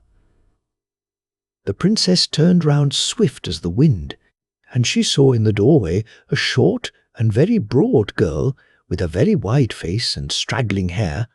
The girl's nose was very flat, and her eyes were small, but her great mouth smiled good-humouredly, and, as the princess looked, she let slip to the ground a sack of flour that she had been carrying on her sturdy back. "Aye, Gertrude is well enough," said the miller, looking at her contentedly. "She is very strong and willing." Then, while Gertrude stood wondering and staring with wide eyes in the doorway, the princess swept up to the miller and leant over him and cried, "Look at my face, look at my face. What manner of face is it?" "It is well enough," said the miller. "But Gertrude is." There was a crash on the floor, and the 600 crowns rolled out of the purse and scattered, spinning and rolling hither and thither, all over the floor and into every corner of the room. And Princess Osra cried, "Have you no eyes?" And then she turned away, for her lip was quivering, and she would not have the miller see it. But she turned from the miller only to face Gertrude, his wife. Gertrude's small eyes brightened with sudden intelligence. "Ah, you're the other girl," said Gertrude with much amusement. "And was that your dowry? It is large. I'm glad you did not come in time. But see, I pick it up for you. Nay, don't take on. I dare say you'll find another husband." She passed by Osra, patting her on the shoulder kindly as she went, and then fell on her knees and began to pick up the crowns, crawling after them all over the floor and holding up her apron to receive the recovered treasure. And Princess Osra stood looking at her. "Aye, you'll find another husband," nodded the priest encouragingly. "Aye, you'll find another husband," assented the miller placidly. "And just as one girl is pretty nearly as good as another, if she is handy and sturdy, so one husband is as good as another, if he can keep a house over you." Princess Osra said nothing. But Gertrude, having picked up the crowns, came to her with a full apron, saying, "Hold your lap, and I'll pour them in. They'll get you a good husband." Princess Osra suddenly bent and kissed Gertrude's cheek, and she said gently, "I hope you have got a good husband, my dear, but let him do some work for himself, and keep the 600 crowns as a present from me, for he will value you more with 800 than with 2. The eyes of all three were fixed on her in wonder and almost in fear, for her tone and manner were now different. Then she turned to the miller, and she bit her lip and dashed her hand across her eyes, and she said, "And you, miller, are the only sensible man I have found in all the kingdom. Therefore good luck and a good wife to you." And she gave a little short laugh, and turned and walked out of the cottage, leaving them all spellbound in wonder. But the miller rose from his chair and ran to the door. And when he reached it, the king was just lifting Ozra onto her horse. The miller knew the king, and stood there with eyes wide and cheeks bulged in wonder. But he could gasp out no more than, "The king! The king!" before Rudolph and Ozra were far away. And they could, none of them, neither the miller nor Gertrude, nor the priest, tell what the matter meant, until one day King Rudolph rode again to the mill at Hofbau, and, having sent for the priest, told the three enough of the truth, saying that the affair was the outcome of a jest at court, and he made each of them a handsome present, and vowed them to secrecy by their fealty and attachment to his person and his honour. "So she would not have married me anyhow?" asked the miller. "I think not, friend," answered Rudolph with a laugh. "Then we are but quits, and all is well. Gertrude, the jug, my lass." And so, indeed, it seemed to the king that they were but quits. "And so?" he said to the Princess Ozra. But he declared that she had so far prevailed with the miller as to make him desire marriage as an excellent and useful thing in itself, although she had not persuaded him that it was of great moment whom a man married. Therefore he was very anxious to give her the bracelet which he had promised, and more than once prayed her to accept it. But Ozra saw the laugh that lurked in the king's eye, and would not consent to have the bracelet, and for a long while she did not love to speak of the miller of Hofbau. Yet once, when the king on some occasion cried out very impatiently that all men were fools, she said, "Sire, you forget the miller of Hofbau." And she blushed and laughed and turned her eyes away. One other thing she did which very greatly puzzled Queen Margaret, and all the ladies of the court, and all the waiting women, and all the serving maids, and, in fine, every person, high or low, who saw or heard of it, except the king only. For in winter evenings she took her scissors and her needle, and she cut strips of ribbon, each a foot long and a couple of inches broad. On each of them she embroidered a motto or legend, and she affixed the ribbons bearing the legend to each and every one of the mirrors in each of her chambers, at Strelsau, at Zenda, and at the other royal residences.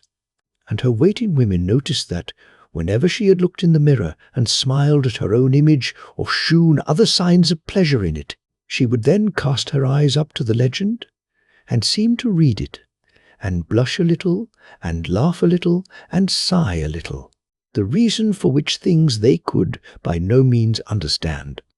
For the legend was but this: "Remember the miller of Hofbau."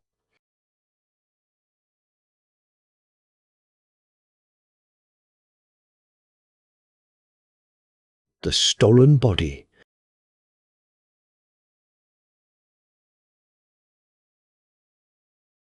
Mr. Bessel was the senior partner in the firm of Bessel, Hart and Brown of St. Paul's Churchyard, and for many years he was well known among those interested in psychical research as a liberal-minded and conscientious investigator. He was an unmarried man, and instead of living in the suburbs after the fashion of his class, he occupied rooms in the Albany near Piccadilly. He was particularly interested in the questions of thought transference and of apparitions of the living, and in November he commenced a series of experiments in conjunction with Mr. Vincey of Staple Inn, in order to test the alleged possibility of projecting an apparition of one's self by force of will through space. Their experiments were conducted in the following manner. At a prearranged hour, Mr. Bessel shut himself in one of his rooms in the Albany, and Mr. Albany, Vincey in his sitting room in Staple Inn, and each then fixed his mind as resolutely as possible on the other. Mr. Bessel had acquired the art of self-hypnotism, and, so far as he could, he attempted first to hypnotize himself, and then to project himself as a phantom of the living, across the intervening space of nearly 2 miles into Mr. Vincey's apartment. On several evenings this was tried without any satisfactory result, but on the 5th or 6th occasion Mr. Vincey did actually see or imagine he saw an apparition of Mr.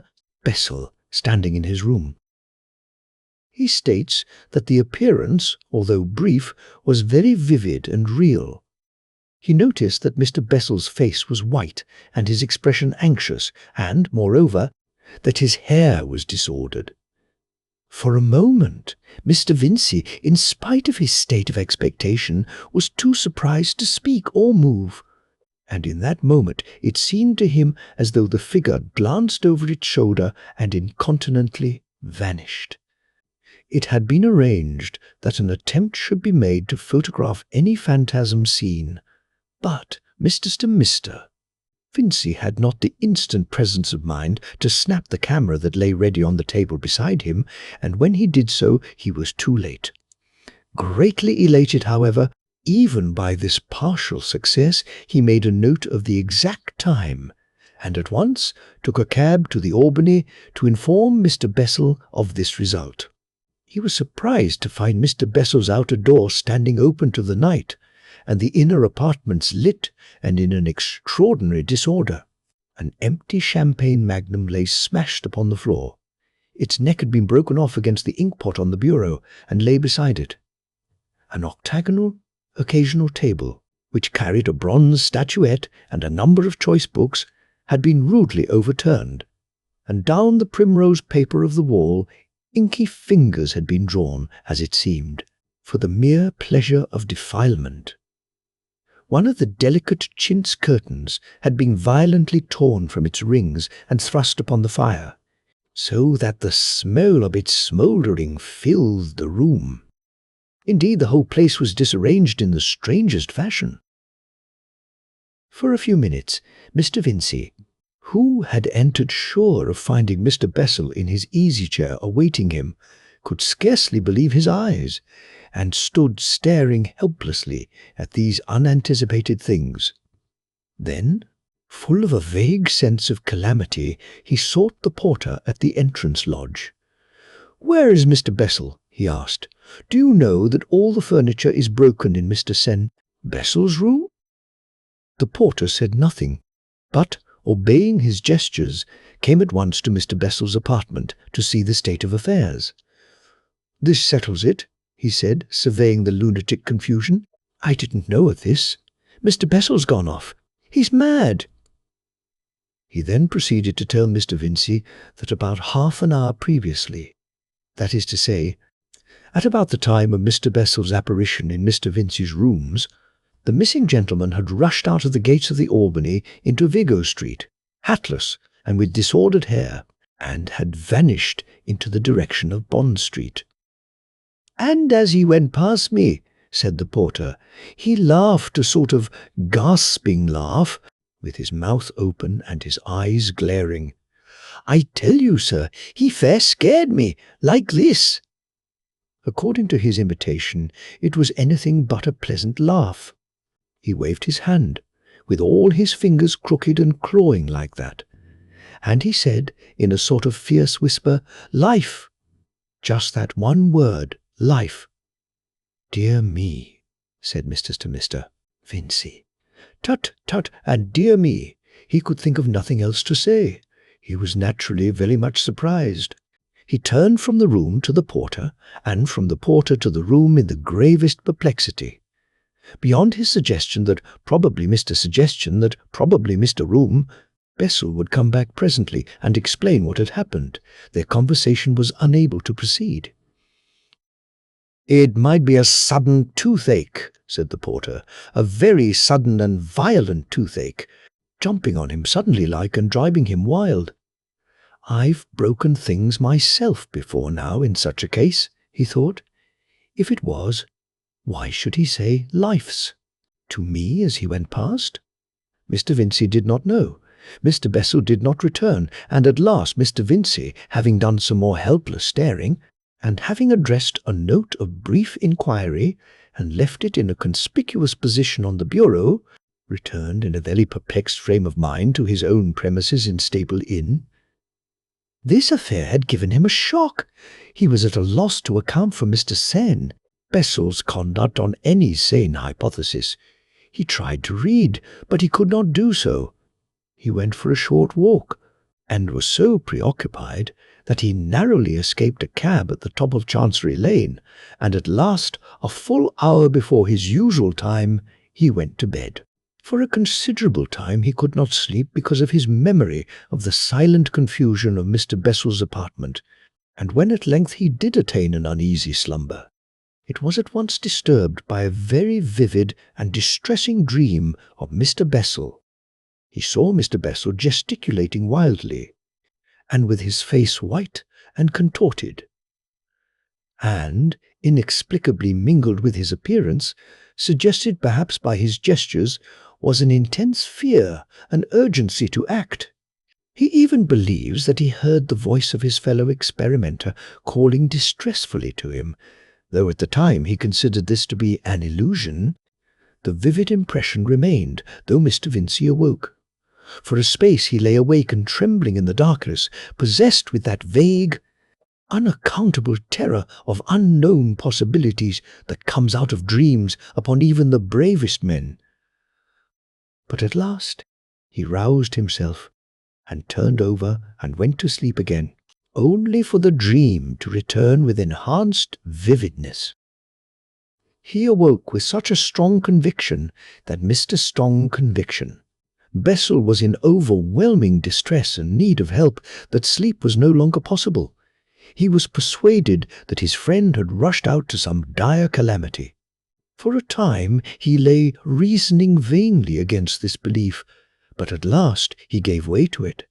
He arose against all reason, lit his gas and dressed, and set out through the deserted streets, deserted save for a noiseless policeman or so, and the early news carts towards Vigo Street to inquire if Mr. Bessel had returned. But he never got there. As he was going down Long Acre, some unaccountable impulse turned him aside out of that street towards Covent Garden, which was just waking to its nocturnal activities. He saw the market in front of him, a queer effect of glowing yellow lights and busy black figures. He became aware of a shouting, and perceived a figure turn the corner by the hotel and run swiftly towards him. He knew at once that it was Mr. Bessel, but it was Mr. Bessel transfigured. He was hatless and dishevelled, his collar was torn open, he grasped a bone-handled walking cane near the ferrule end, and his mouth was pulled awry, and he ran with agile strides very rapidly. Their encounter was the affair of an instant. "Bessel!" cried Vincey. The running man gave no sign of recognition, either of Mr. Vincey or of his own name. Instead, he cut at his friend savagely with the stick, hitting him in the face within an inch of the eye. Mr. Vincey, stunned and astonished, staggered back, lost his footing, and fell heavily on the pavement. It seemed to him that Mr. Bessel leapt over him as he fell. When he looked again, Mr. Bessel had vanished, and a policeman and a number of garden porters and salesmen were rushing past towards Long Acre in hot pursuit. With the assistance of several passers-by, for the whole street was speedily alive with running people. Mr. Vincey struggled to his feet. He at once became the centre of a crowd, greedy to see his injury. A multitude of voices competed to reassure him of his safety, and then to tell him of the behaviour of the madman, as they regarded Mr. Bessel. He had suddenly appeared in the middle of the market, screaming, "Life! Life!" striking left and right with a blood-stained walking stick, and dancing and shouting with laughter at each successful blow. A lad and 2 women had broken heads, and he had smashed a man's wrist. A little child had been knocked insensible, and for a time he had driven everyone before him. So furious and resolute had his behaviour been. Then he made a raid upon a coffee stall, hurled its paraffin flare through the window of the post office, and fled laughing, after stunning the foremost of the 2 policemen who had the pluck to charge him.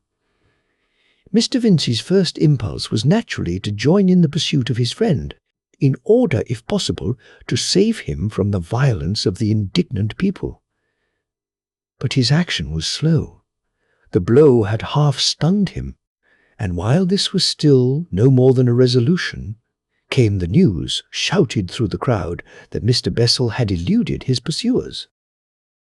At first, Mr. Vincey could scarcely credit this, but the universality of the report, and presently the dignified return of 2 futile policemen, convinced him. After some aimless inquiries, he returned towards Staple Inn, patting a handkerchief to a now very painful nose. He was angry and astonished and perplexed. It appeared to him indisputable that Mr. Mask, Bessel must have gone violently mad in the midst of his experiment in thought transference, but why that should make him appear with a sad white face in Mr. Stephanation. Vincey's dreams seemed a problem beyond solution. He racked his brains in vain to explain this. It seemed to him at last that not simply Mr. Bessel, but the order of things must be insane. But he could think of nothing to do. He shut himself carefully into his room, lit his fire. It was a gas fire with asbestos bricks, and, fearing fresh dreams if he went to bed, remained bathing his injured face, or holding up books in a vain attempt to read until dawn. Throughout that vigil he had a curious persuasion that Mr. Bessel was endeavouring to speak to him, but he would not let himself attend to any such belief. About dawn his physical fatigue asserted itself, and he went to bed and slept at last in spite of dreaming. He rose late, unrested and anxious, and in considerable facial pain. The morning papers had no news of Mr. Bessel's aberration. It had come too late for them. Mr. Vincey's perplexities, to which the fever of his bruise added fresh irritation, became at last intolerable, and, after a fruitless visit to the Albany, he went down to St. Paul's churchyard to Mr. Hart, Mr. Bessel's partner, and, so far as Mr. Vincey knew, his nearest friend. He was surprised to learn that Mr. Hart, although he knew nothing of the outbreak, had also been disturbed by a vision, the very vision that Mr. Vincey had seen, Mr. Bessel, white and dishevelled, pleading earnestly by his gestures for help. That was his impression of the import of his signs. "I was just going to look him up in the Albany when you arrived," said Mr. Hart. "I was so sure of something being wrong with him." As the outcome of their consultation, the 2 gentlemen decided to inquire at Scotland Yard for news of their missing friend. "He is bound to be laid by the heels," said Mr. Hart. "He can't go on at that pace for long." But the police authorities had not laid Mr. Bessel by the heels.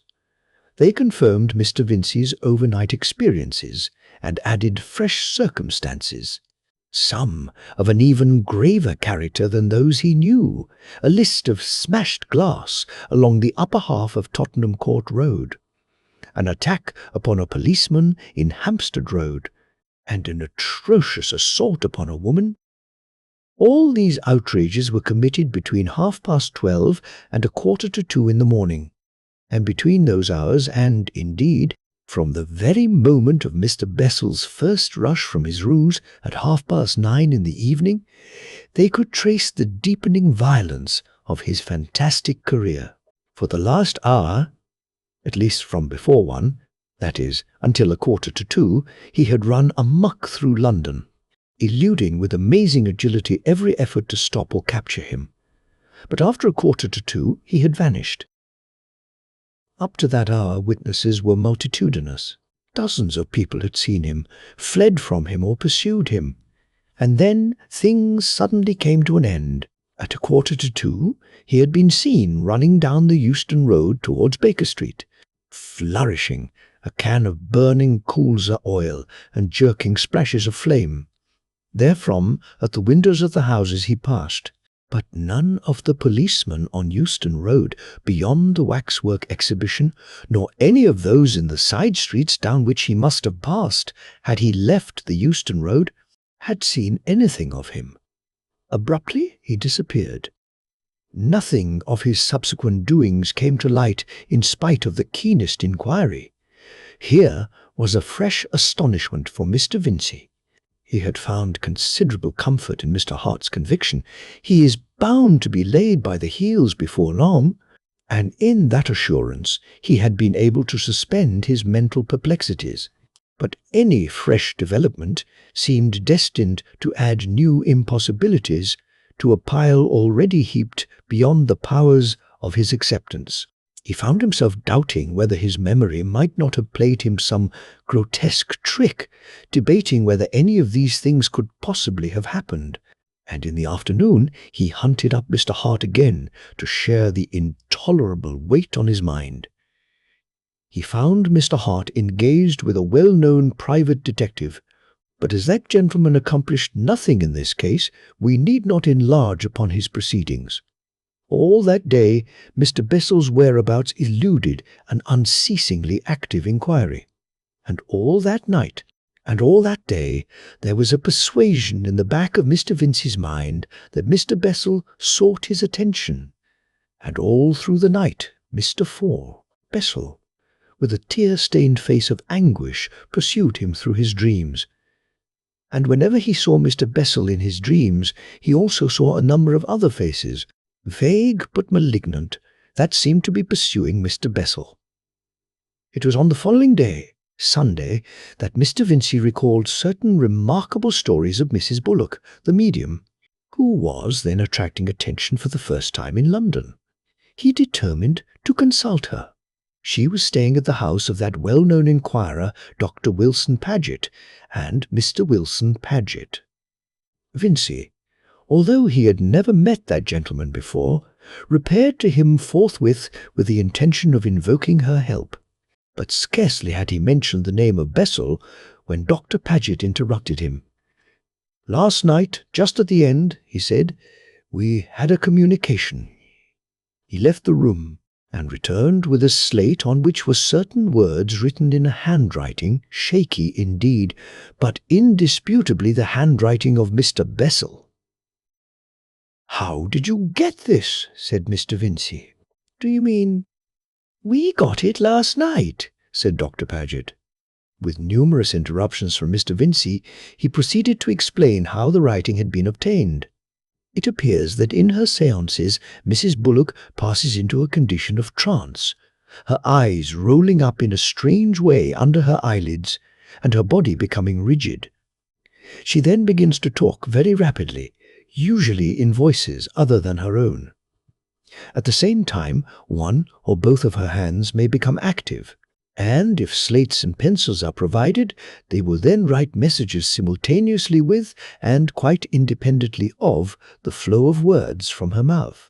By many she is considered an even more remarkable medium than the celebrated Mrs. Piper. It was one of these messages, the one written by her left hand, that Mr. Vincey now had before him. It consisted of 8 words written disconnectedly: George Bessel, Trial ex Cavan, Baker Street, Help, Starvation.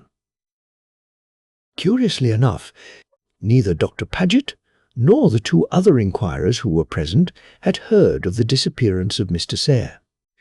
Bessel, the news of it appeared only in the evening papers of Saturday, and they had put the message aside with many others of a vague and enigmatical sort that Mrs. Bullock has from time to time delivered. When Dr. Paget heard Mr. Vincey's story, he gave himself at once with great energy to the pursuit of this clue, to the discovery of Mr. Bessel. It would serve no useful purpose here to describe the inquiries of Mr. Vincey and himself. Suffice it that the clue was a genuine one, and that Mr. Bessel was actually discovered by its aid. He was found at the bottom of a detached shaft which had been sunk and abandoned at the commencement of the work for the new electric railway near Baker Street Station. His arm and leg and 2 ribs were broken. The shaft is protected by a hoarding nearly feet high, and over this, incredible as it seems, Mr. Bessel, a stout, middle-aged gentleman, must have scrambled in order to fall down the shaft. He was saturated in colza oil, and the smashed tin lay beside him. But luckily the flame had been extinguished by his fall, and his madness had passed from him altogether. But he was, of course, terribly enfeebled, and at the sight of his rescuers he gave way to hysterical weeping. In view of the deplorable state of his flat, he was taken to the house of Dr. Patten in Upper Baker Street. Here he was subjected to a sedative treatment, and anything that might recall the violent crisis through which he had passed was carefully avoided. But on the second day he volunteered a statement. Since that occasion, Mr. Bessel has several times repeated this statement to myself, among other people, varying the details, as the narrator of real experiences always does, but never by any chance contradicting himself in any particular. And the statement he makes is in substance as follows. In order to understand it clearly, it is necessary to go back to his experiments with Mr. Vincey before his remarkable attack. Mr. Bessel's first attempts at self-projection in his experiments with Mr. Vincey were, as the reader will remember, unsuccessful. But through all of them he was concentrating all his power and will upon getting out of the body, willing it with all my might, he says. At last, almost against expectation, came success. And Mr. Bessel asserts that he, being alive, did actually, by an effort of will, leave his body and pass into some place or state outside this world. The release was, he asserts, instantaneous. At one moment I was seated in my chair with my eyes tightly shut, my hands gripping the arms of the chair, doing all I could to concentrate my mind on Vincey, and then I perceived myself outside my body, saw my body near me, but certainly not containing me, with the hands relaxing and the head drooping forward on the breast. Nothing shakes him in his assurance of that release. He describes in a quiet, matter-of-fact way the new sensation he experienced. He felt he had become impalpable so much he had expected, but he had not expected to find himself enormously large. So, however, it would seem he became. I was a great cloud, if I may express it that way, anchored to my body. It appeared to me, at first, as if I had discovered a greater self, of which the conscious being in my brain was only a little part. I saw the Albany and Piccadilly and Regent Street, and all the rooms and places in the houses, very minute and very bright and distinct, spread out below me like a little city seen from a balloon. Every now and then vague shapes, like drifting wreaths of smoke, made the vision a little indistinct, but at first I paid little heed to them. The thing that astonished me most, and which astonishes me still, is that I saw quite distinctly the insides of the houses as well as the streets, saw little people dining and talking in the private houses, men and women dining, playing billiards, and drinking in restaurants and hotels, and several places of entertainment crammed with people. It was like watching the affairs of a glass hive. Such were Mr.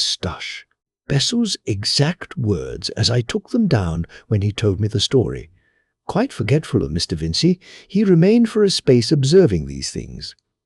Impelled by curiosity, he says, he stooped down and, with the shadowy arm he found himself possessed of, attempted to touch a man walking along Vigo Street.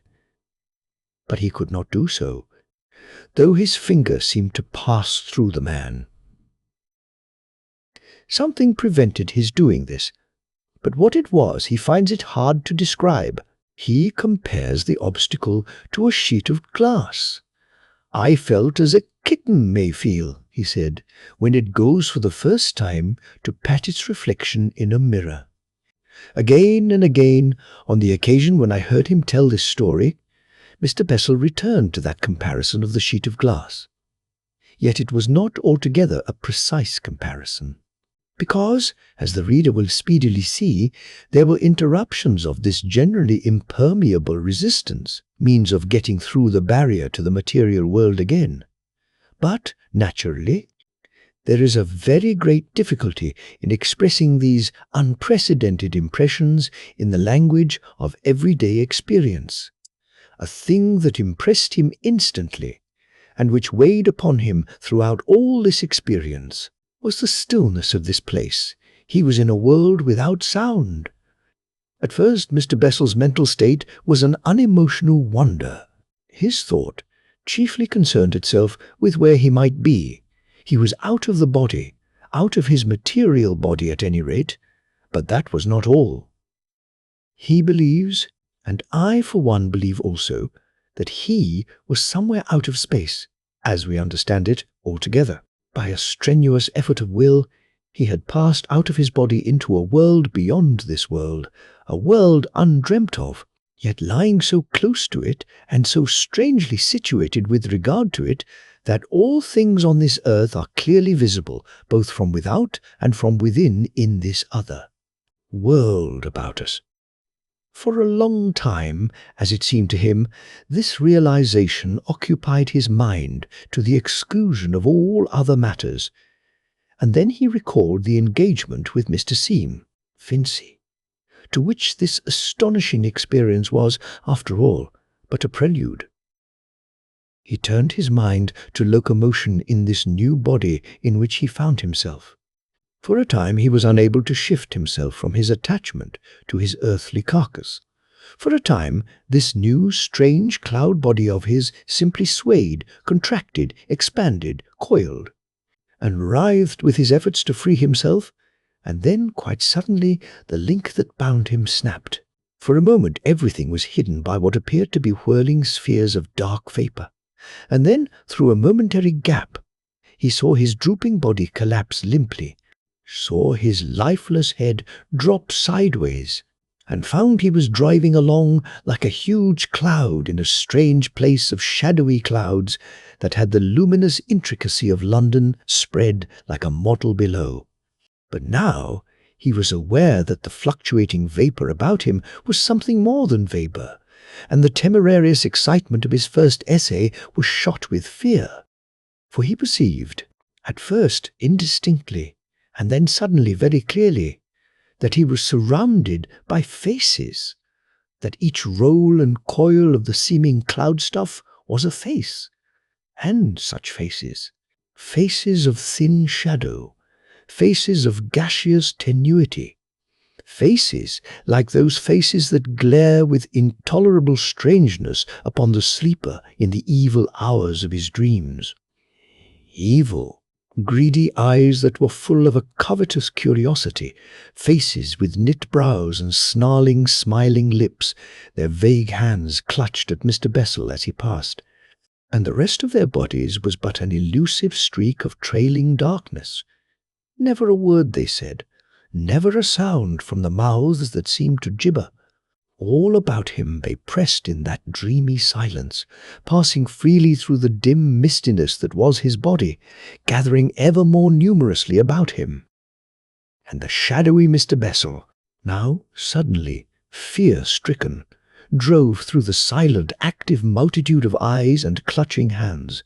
So inhuman were these faces, so malignant their staring eyes and shadowy, clawing gestures, that it did not occur to Mr. Bessel to attempt intercourse with these drifting creatures. Idiot phantoms they seemed, children of vain desire, beings unborn and forbidden, the boon of being, whose only expressions and gestures told of the envy and craving for life that was their one link with existence. It says much for his resolution that, amidst the swarming cloud of these noiseless spirits of evil, he could still think of Mr. Vincey. He made a violent effort of will, and found himself, he knew not how, stooping towards Staple Inn, saw Vincey sitting attentive and alert in his armchair by the fire, and clustering also about him, as they clustered ever about all that lives and breathes, was another multitude of these vain, voiceless shadows, longing, desiring, seeking some loophole into life. For a space, Mr. Bessel sought ineffectually to attract his friend's attention. He tried to get in front of his eyes, to move the objects in his room, to touch him. But Mr. Vincey remained unaffected, ignorant of the being that was so close to his own. The strange something that Mr. Bessel has compared to a sheet of glass separated them impermeably. And at last Mr. Bessel did a desperate thing.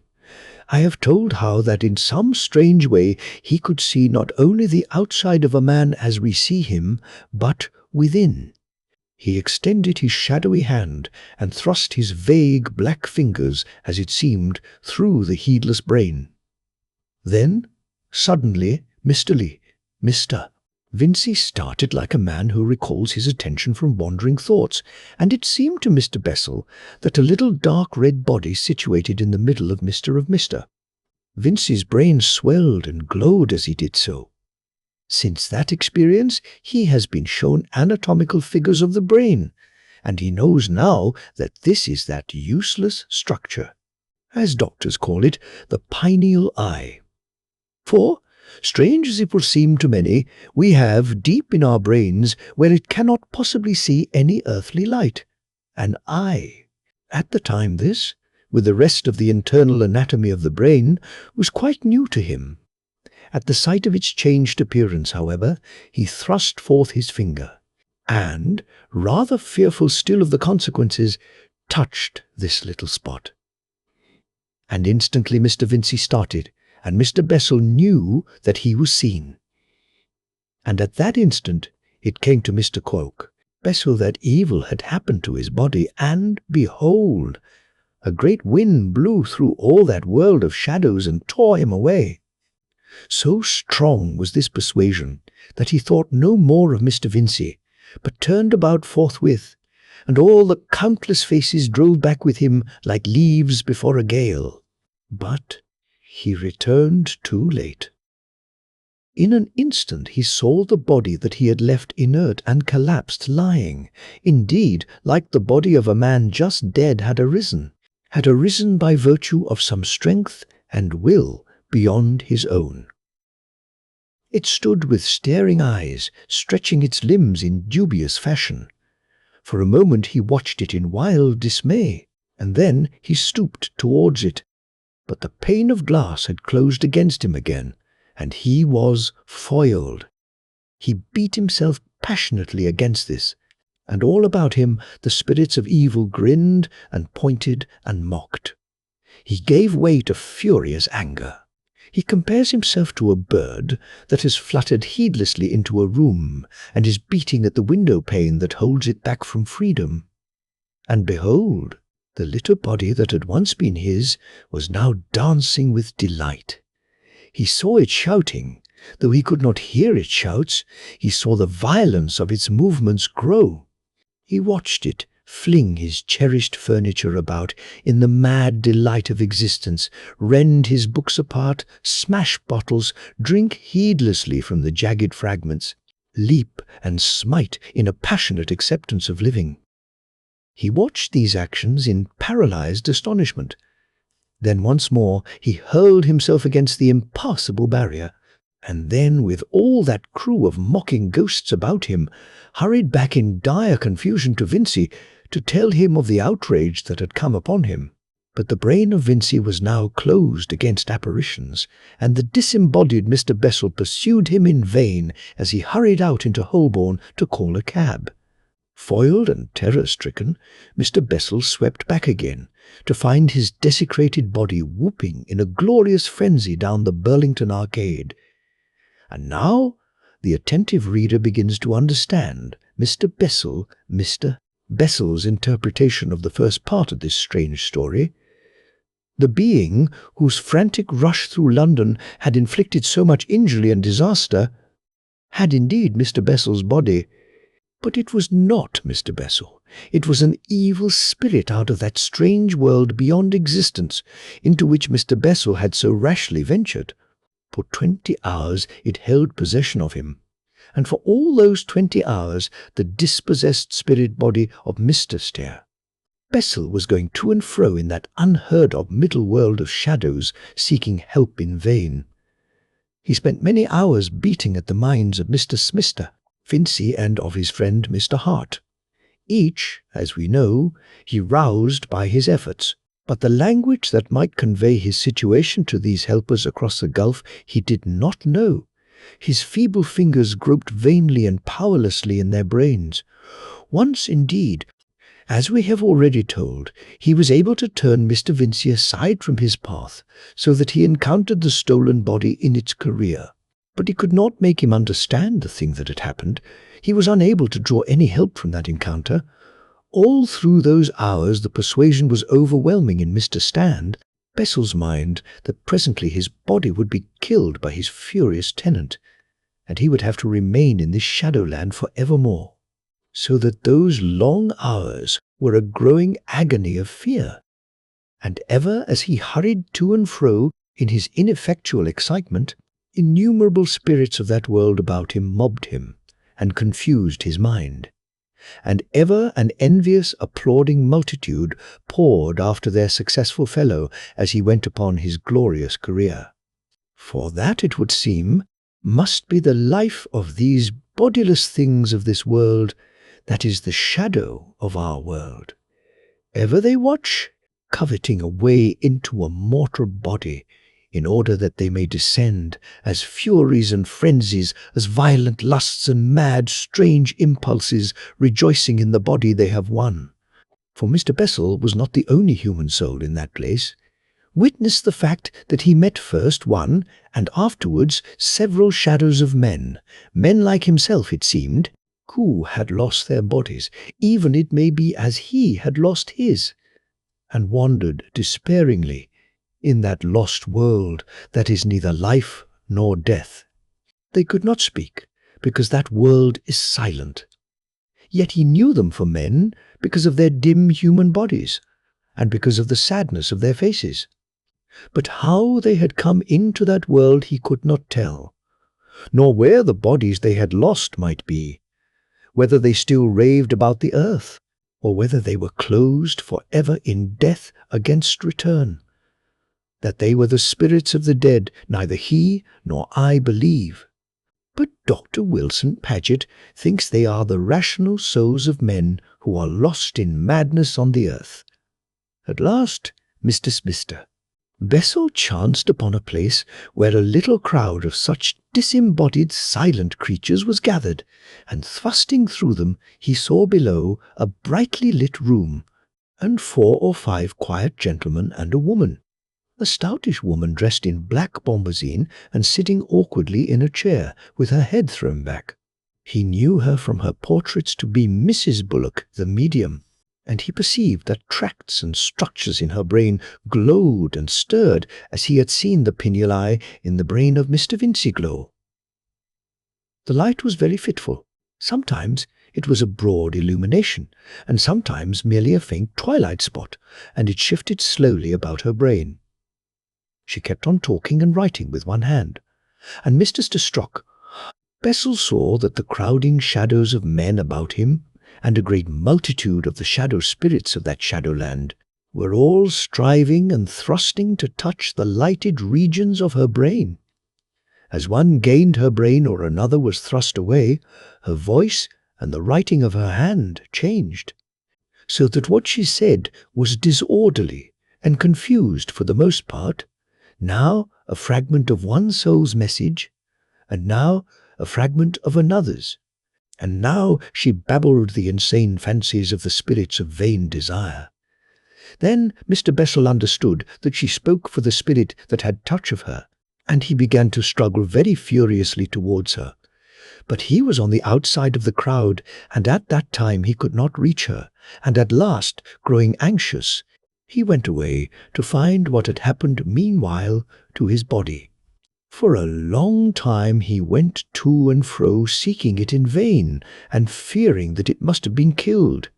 And then he found it at the bottom of the shaft in Baker Street, writhing furiously and cursing with pain. Its leg and an arm and 2 ribs had been broken by its fall. Moreover, the evil spirit was angry because his time had been so short and because of the pain making violent movements and casting his body about.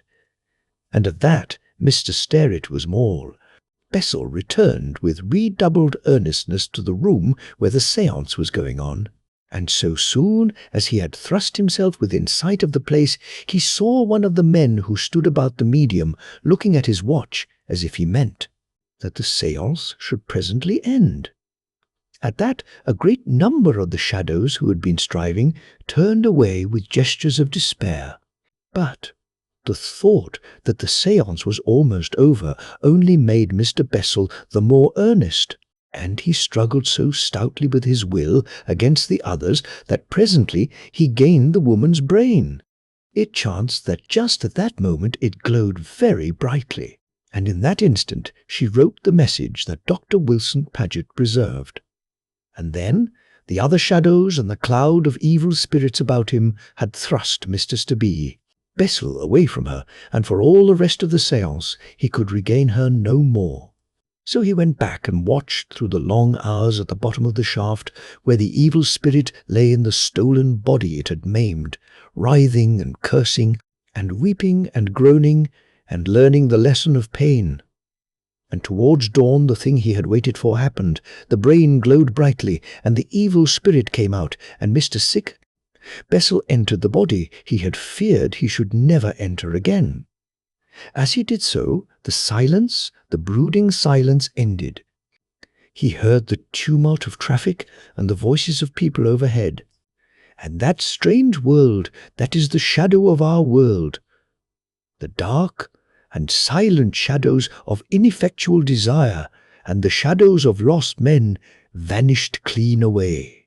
He lay there for the space of about 3 hours before he was found, and in spite of the pain and suffering of his wounds, and of the dim, damp place in which he lay, in spite of the tears wrung from him by his physical distress, his heart was full of gladness to know that he was nevertheless back once more in the kindly world of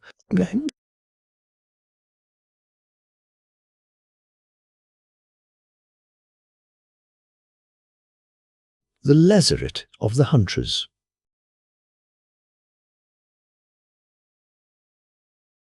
I stepped into the Brunswick Hotel in the East India Docks for a glass of ale. It was in the year, and a wet, hot afternoon. I had been on the tramp all day, making just 3 weeks of a wretched, hopeless hunt after a situation on shipboard, and every bone in me ached with my heart. My precious timbers, how poor I was! 2 shillings and 3pence. That was all the money I possessed in the wide world. And when I had paid for the ale, I was poorer yet by 2pence. A number of nautical men of various grades were drinking at the bar. I sat down in a corner to rest, and abandoned myself to the most dismal reflections. I wanted to get out to Australia, and nobody, it seems, was willing to ship me in any situation on any account whatever. Captains and mates howled me off if I attempted to cross their gangways. Nothing was to be got in the shipping yards. The very crimps sneered at me when I told them that I wanted a berth. "Shake your head, my hawbuck," said one of them, in the presence of a crowd of grinning seamen, "that the Johns may see the hayseed fly." What was I, do you ask? I'll tell you. I was one of 10 children whose father had been a clergyman, and the income from all sources of that same clergyman had never exceeded 4 a year. I was a lumbering, bulking lad, without friends, and, as I am now perfectly sensible, without brains, without any kind of taste for any pursuit, execrating the notion of clerkships, and perfectly willing to make away with myself sooner than be glued to a 3-legged stool. But enough of this. The long and short is, I was thirsting to get out to Australia, never doubting that I should easily make my fortune there. I sat in my corner in the Brunswick Hotel, scowling at the floor, my long legs thrust out, and my hands buried deep in my breeches pockets. Presently, I was sensible that someone stood beside me, and looking up, I beheld a young fellow staring with all his might, with a slow grin of recognition wrinkling his face. I seemed to remember him. "Mr. William Peploe, ain't it?" said he. "Why, yes," said I. "And you, and you? You don't remember, Jem?" "Back then, sir?" "Yes, I do, perfectly well. Sit down, Back. Are you a sailor?" "I am so dead beat that I can scarcely talk." Jem Back brought a tankard of ale to my table and sat down beside me. He was a youth of my own age, and I knew him as the son of a parishioner of my father. He was attired in nautical clothes, yet somehow he did not exactly look what is called a sailor man. We fell into conversation. He informed me that he was an understeward on board a large ship called the Huntress, that was bound out of the Thames in a couple of days for Sydney, New South Wales.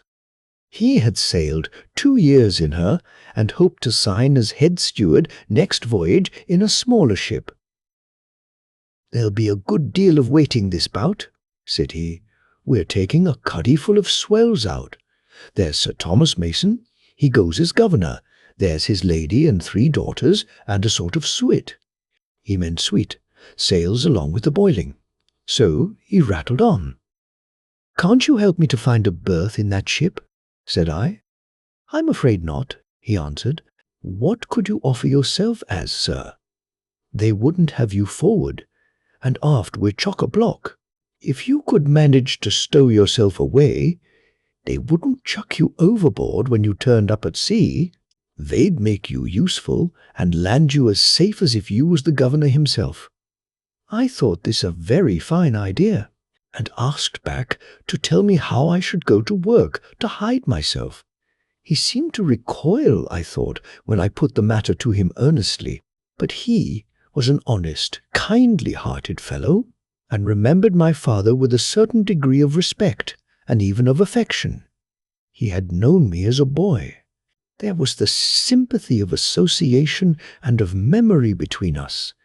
He looked at the old suit of clothes I sat in, and at my hollow, anxious face, and he crooked his eyebrows with an expression of pain when I told him that all the money I had was 2 and a penny, and that I must starve and be found floating a corpse in the dockyard basin if I did not get out to Australia. We sat for at least an hour over our ale, talking very earnestly, and when we arose and bade each other farewell, I had settled with him what to do.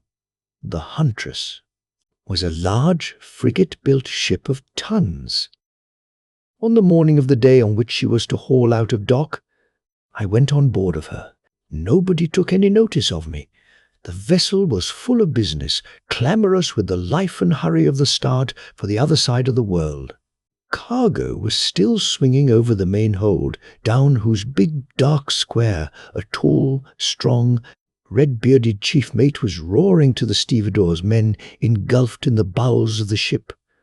A number of drunken sailors were singing and cutting capers on the forecastle. The main deck was full of steerage, or, as they were then termed, tween-deck passengers, grimy men and seedy women and wailing babes and frightened, staring children. I did not pause to muse upon the scene, nor did I gaze aloft at the towering spars where, forward, up in the dingy sky of the Isle of Dogs, floated that familiar symbol of departure, Blue Peter. I saw several young men in shining buttons and cloth caps with gold badges, and knew them to be midshipmen, and envied them. Every instant I expected to be ordered out of the ship by someone with hurricane lungs and a vast command of injurious language, and my heart beat fast. I made my way to the cuddy front, and just as I halted beside a group of women at the booby hatch, James Back came to the door of the saloon. He motioned to me with a slight toss of his head. "Don't look about you," he whispered. "Just follow me straight." I stepped after him into the saloon. It was like entering a grand drawing-room. Mirrors and silver lamps sparkled. The panelled bulkheads were rich with hand paintings. Flowers hung in plenty under the skylight. goldfish gleamed as they circled in globes of crystal. These things and more I beheld in the space of a few heartbeats. I went after James back down a wide staircase that sank through a large hatch situated a dozen paces from the cuddy front. When I reached the bottom, I found myself in a long corridor, somewhat darksome, with cabins on either hand. Back took me into one of those cabins and closed the door. "Now listen, Mr. Peploe," said he. "I'm going to shut you down in the lazarette." He pulled a piece of paper from his pocket, on which was a rude tracing. "This is the inside of the lazarette," he continued, pointing to the tracing. "There are some casks of flour up in this corner. They'll make you a safe hiding place. You'll find a bag of ship's biscuit, and some bottles of wine and water, and a pannikin stowed behind them. Casks. There's cases of bottled ale in the lazarette, and plenty of tinned stuffs and grub for the cabin table. But don't broach anything if you can hold out. When am I to show myself? When we're out of soundings." "Where's that?" said I. "Clear of the chops," he answered. "If you come up when the land's still in sight, the captain'll send you ashore by anything that'll take you, and you'll be handed over to the authorities and charged." "How shall I know when we're clear of the chops?" said I. "I'll drop below into the lazarette on some excuse and tell you," he answered. "You'll be very careful when you turn up, Mr. Peploe, not to let them guess that anybody's lent you a hand in this here hiding job. If they find out I'm your friend, then it's all up with Jem back. He's a stone-broke young man, and his parents will be wishing of themselves dead rather than they should have lived to see this hour. I have sworn, and you may trust me. Back." "Right," said he. "And now, is there e'er a question you'd like to ask before you drop below? When does the ship haul out?" "They may be doing of it even whilst we're talking," he said. "Can I make my escape out of the lazarette should I feel very ill? Or, as if I was going to suffocate? Yes, the hatch is a little oon. The cargo sits tall under him, and you can stand up and shove the hatch clear of its bearings should anything go seriously wrong with you. But don't be in a hurry to feel ill or short of breath. There's no light, but there's air enough. The united smells, perhaps, ain't all violets, but the place is warm." He paused, looking at me inquiringly. I could think of nothing more to ask him. He opened the door, warily peered out, then whispered to me to follow, and I walked at his heels to the end of the corridor near the stern. I heard voices in the cabins on either hand of me. Some people came out of one of the afterberths and passed us, talking noisily, but they took no heed of me or of my friend. They were passengers, and strangers to the ship, and would suppose me a passenger also, or an understeward, like Jem Back, who, however, now looked his vocation, attired as he was in a camlet jacket, black cloth breeches, and a white shirt. We halted at a little hatch-like trap-door a short way forward of the bulkheads of the stern cabins. Back grasped the ring in the centre of the hatch, and easily lifted the thing, and laid open the hold. "All's clear," said he, looking along the corridor. "Down with you, Mr. Peploe." I peered into the abyss. As it seemed to me, the light hereabouts was so dim that but little of it fell through the small square of hatchway, and I could scarcely discern the outlines of the cargo below. I put my legs over and sank, holding on with the first voyager's grip to the coaming of the hatch. Then, feeling the cargo under my feet, I let go, and the instant I withdrew my hands, back popped the hatch on. The blackness was awful. It affected me for some minutes like the want of air. I thought I should smother, and could hardly hinder myself from thrusting the hatch up for light, and for the comfort of my lungs. Presently the sense of suffocation passed. The corridor was uncarpeted. I heard the sounds of footsteps on the bare planks overhead, and, never knowing but that at any moment somebody might come into this lazarette, I very cautiously began to grope my way over the cargo. I skinned my hands and my knees, and cut my small clothes against all sorts of sharp edges in a very short time. I never could have realized the like of such a blackness as I was here groping through. The deepest midnight overhung by the electric cloud would be as bright as dawn or twilight compared to it. I carried, however, in my head, the sketch Back had drawn of this interior, and remembering that I had faced aft when my companion had closed me down, I crawled in the direction in which I imagined the casks and my stock of bread and wine lay, and to my great joy, after a considerable bit of crawling and clawing about, during which I repeatedly wounded myself, I touched a canvas bag which I felt and found full of ship's bread. And on putting my hand out in another direction, but close by where the bag was, I touched a number of bottles. On this I felt around, carefully stroking the blackness with my maimed hands, and discovered that I had crawled into a recess formed by the stowage of a number of casks on their bilge. A little space was left behind them, and the ship's wall. It was the hiding place Beck had indicated, and I sat down to breathe and think, and to collect my wits. I had no means of making a light, but I don't believe that in any case I should have attempted to kindle a flame. So great would have been my terror of setting the ship on fire. I kept my eyes shut, fancying that that would be a good way to accustom my vision to the blackness. And here I very inopportunely recollected that one of the most dreadful prison punishments inflicted upon mutinous and ill-behaved felons is the locking of them up in a black room, where it is thought proper not to keep them very long, lest they should go mad. And I wondered how many days or hours it would take to make a lunatic of me in this lazarette. That was as black certainly as any black room ever built for refractory criminals. I had no clothes save those I wore. Stowaways, as a rule, do not carry much luggage to sea with them. I had heard tell of ship's slop chests, however, and guessed, when I was enlarged and put to work, the captain would let me choose a suit of clothes and pay for them out of my wages. I did not then know that it is not customary for commanders of ships to pay stowaways for their services.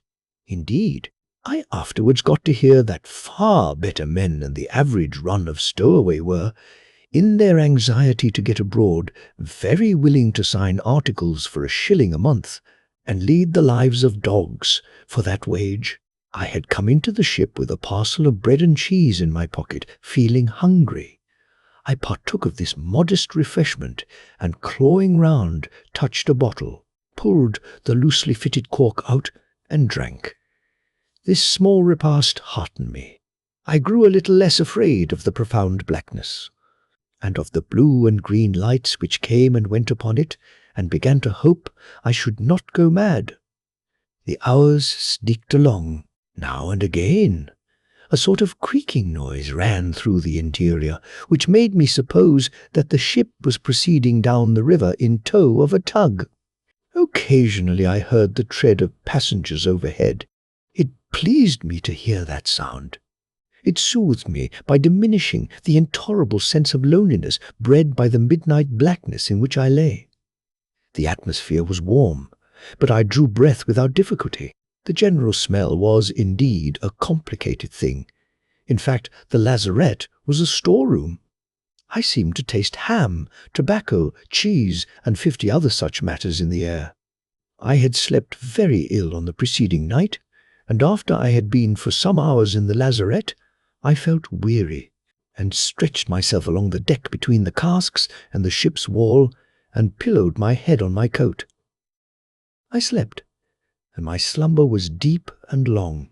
My dreams were full of pleasing imaginations, of nuggets of extraordinary size chiefly, and leagues of rich pasture land, whitened by countless sheep, all branded with the letter P. But after I had awakened and gathered my wits together, I understood that I had lost all count of time, that I should not know what o'clock it was, and whether it was day or night, until I had got out. I was glad to find that the blackness was not so intolerable as I had dreaded. I felt for the biscuits and bottles, and ate and drank as appetite dictated. Nobody in all this while lifted the hatch. No doubt the steward had plenty of stores for current use in hand, and there might be no need to break out fresh provisions for some weeks.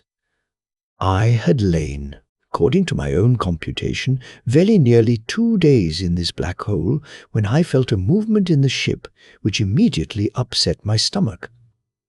The vessel, I might suppose, was in the channel. Her pitching grew heavier, the lazarette was right aft, and in no part of the vessel saving the bows could her motion be more sensibly felt.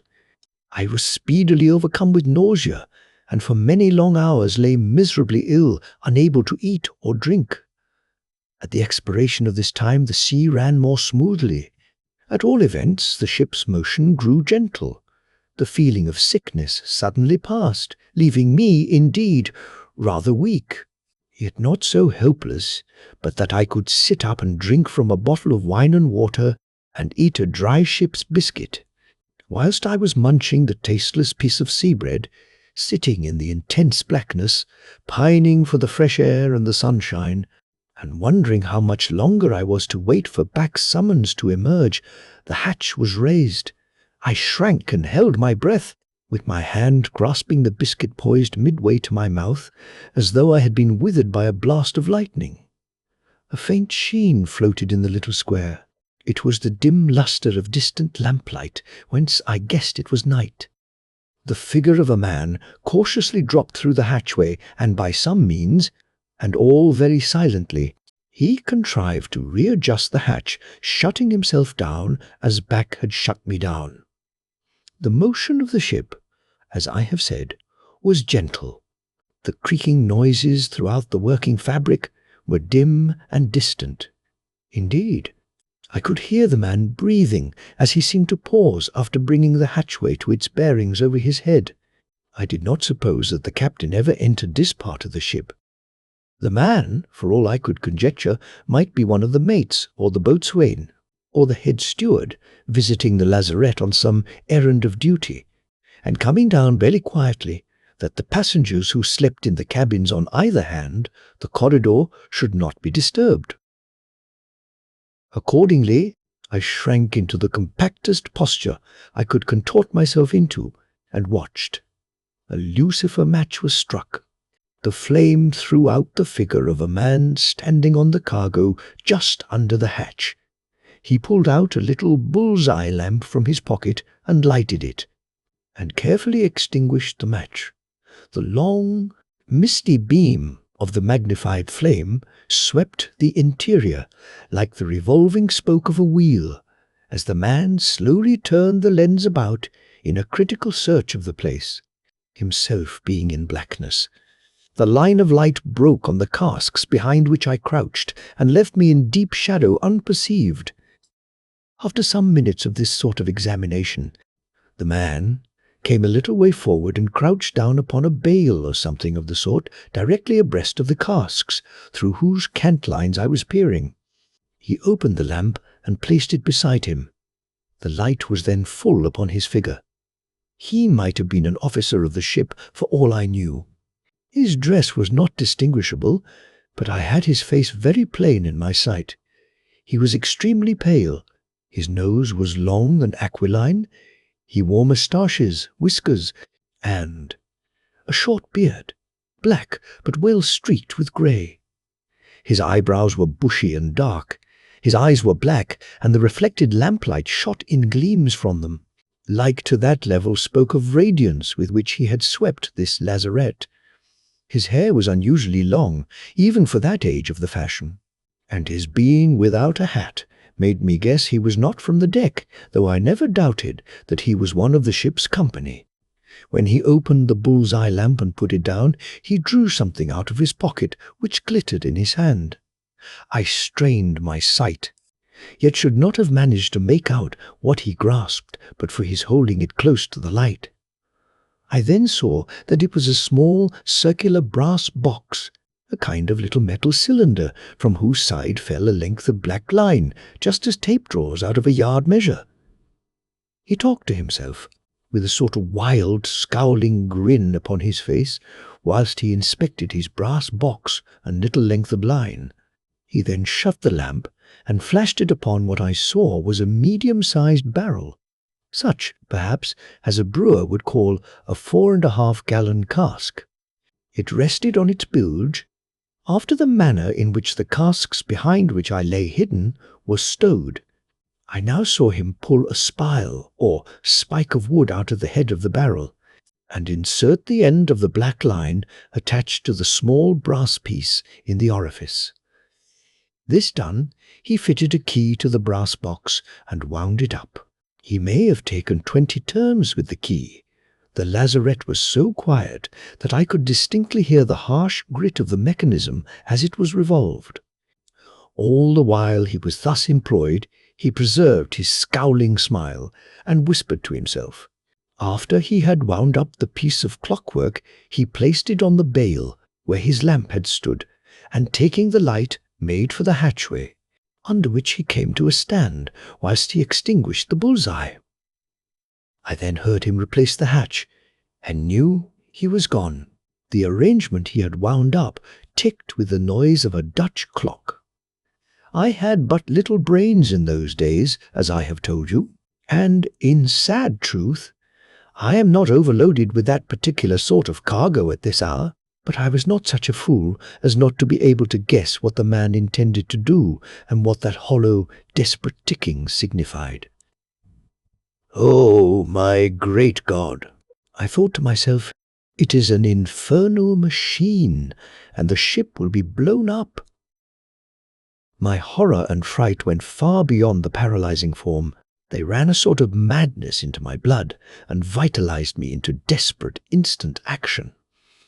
Utterly heedless now of hurting and wounding myself, I scrambled over the casks, directed by the noise of the ticking, stretched forth my hand and grasped the brass machine.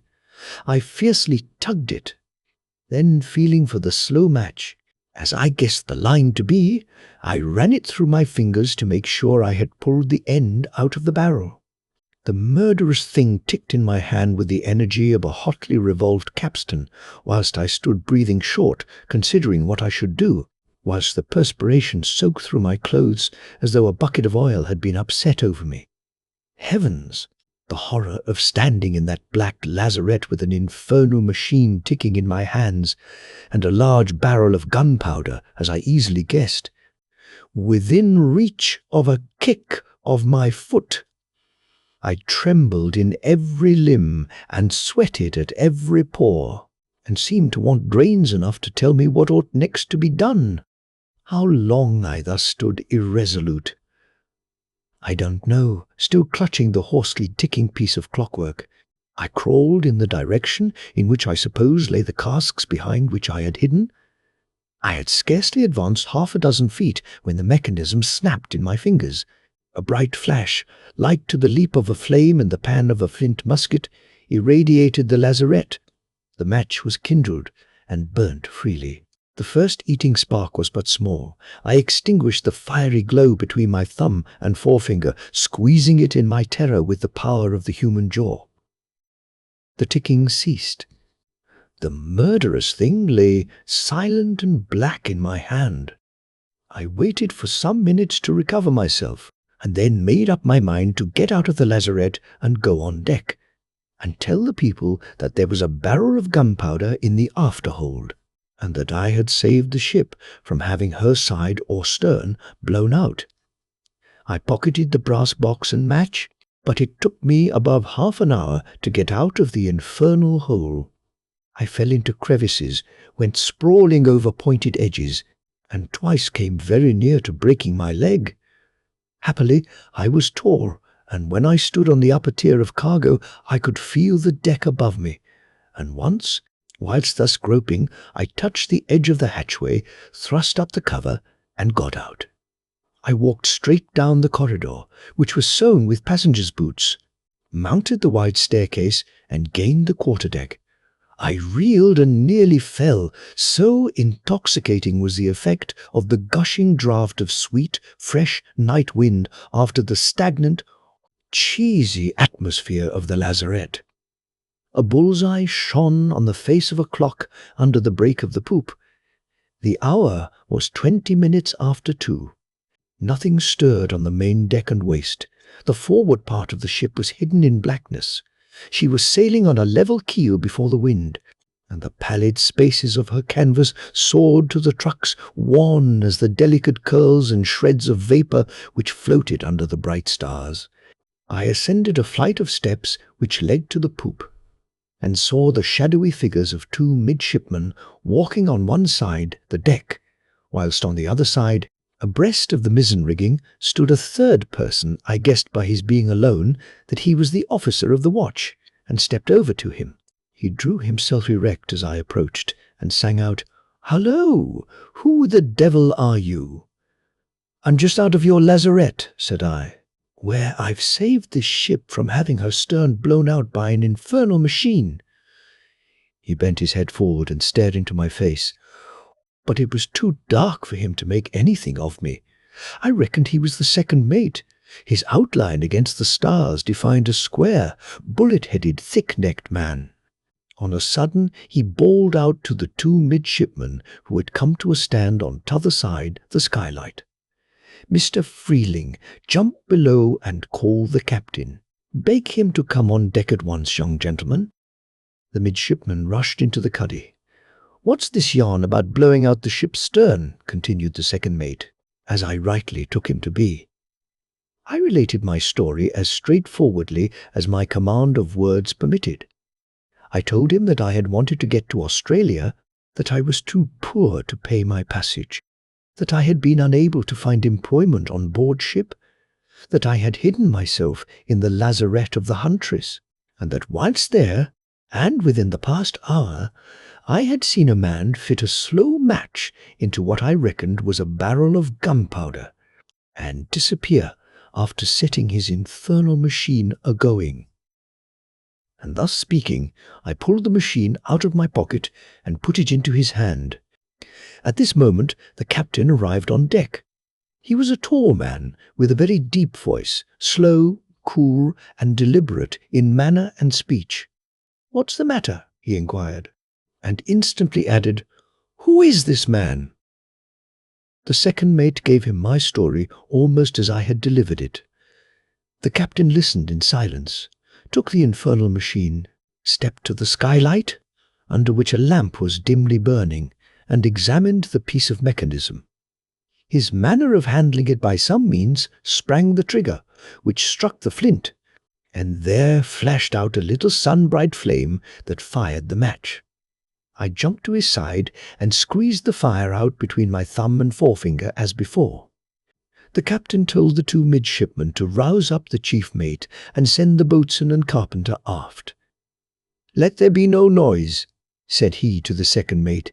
"We want no panic aboard us. Describe the man," said he, addressing me, "whom you saw fitting this apparatus to the barrel."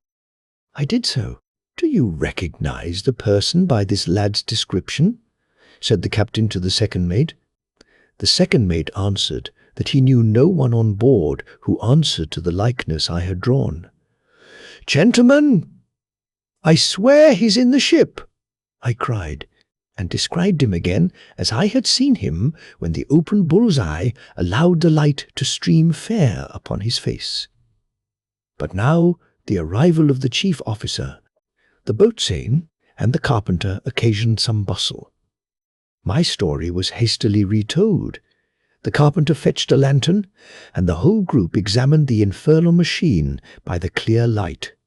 "There's no question as to the object of this piece of clockwork, sir," said the chief officer. "None," exclaimed the captain. "It flashed a few minutes ago in my hand. The thing seems alive. Softly now. The passengers mustn't hear of this. There must be no panic. Take the boatswain and carpenter along with you, Mr. Morrit, into the lazarette. But mind your fire." And he then told them where the barrel was stowed as I had described it. The 3 men left the poop. The captain now examined me afresh. He showed no temper whatever at my having hidden myself on board his ship. All his questions concerned the appearance of the man who had adjusted the machine, how he had gone to work, what he had said when he talked to himself.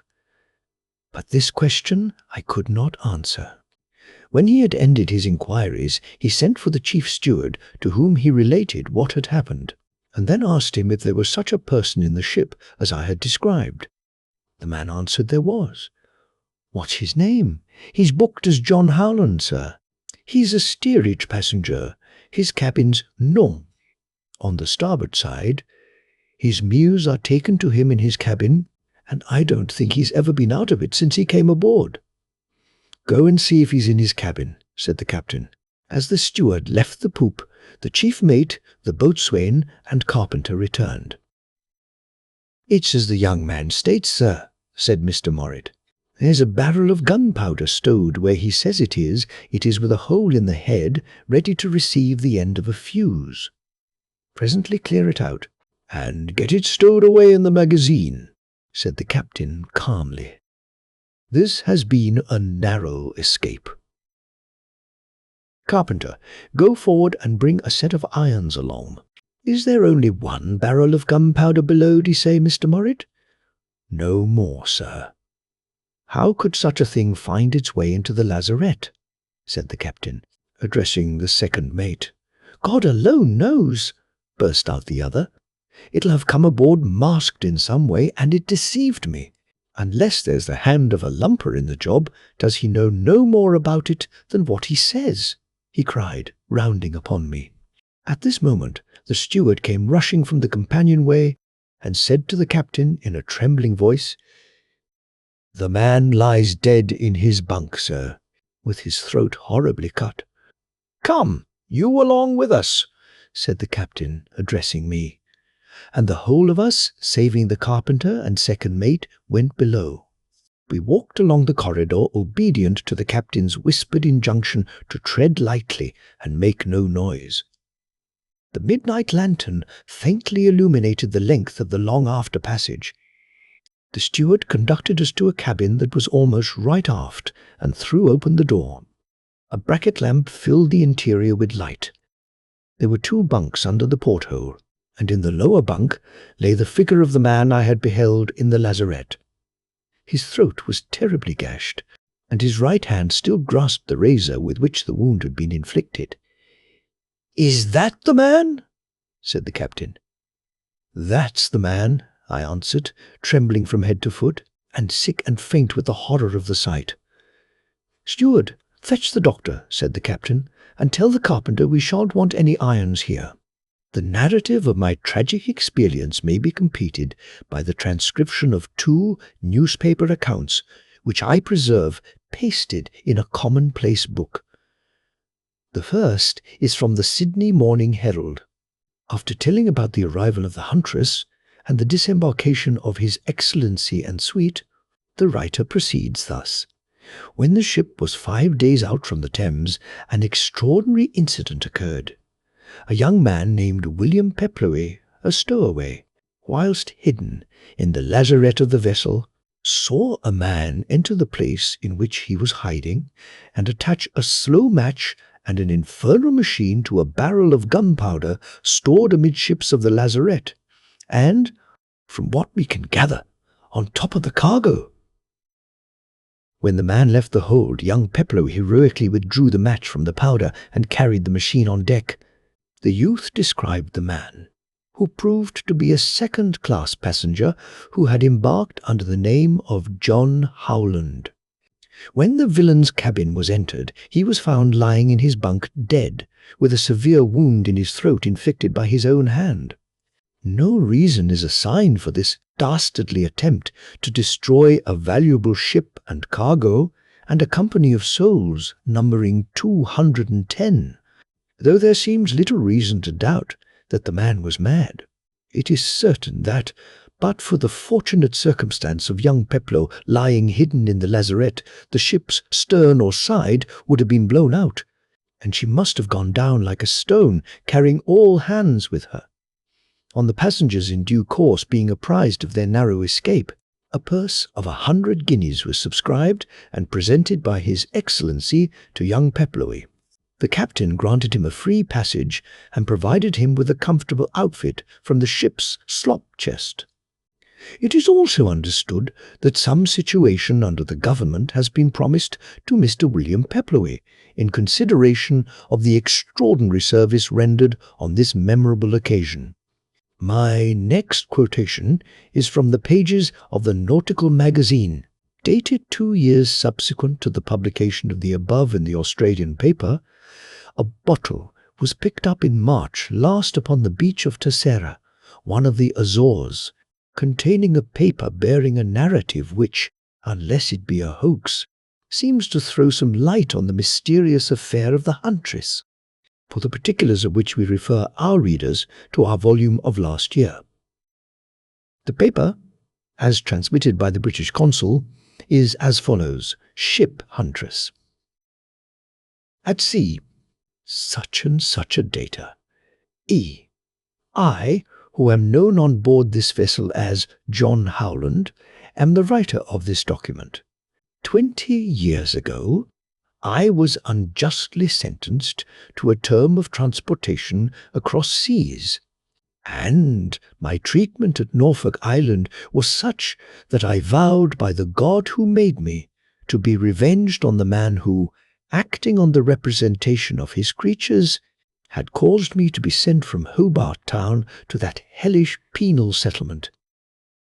That man, with his wife and children, attended by a suite, is a passenger in this ship, and I have concerted my plan to dispatch him and those who may be dear to him to that devil to whom the wretch consigned my soul when he ordered me to be sent as a further punishment to Norfolk Island.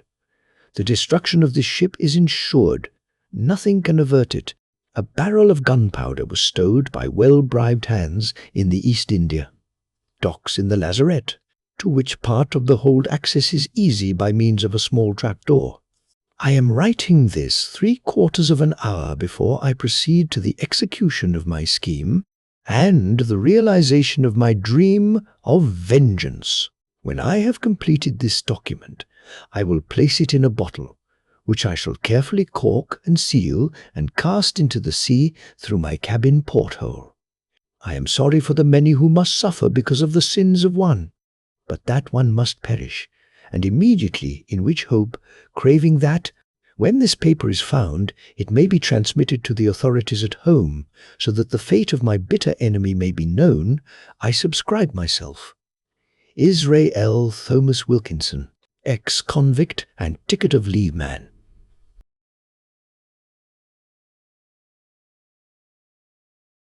The great triangular duel.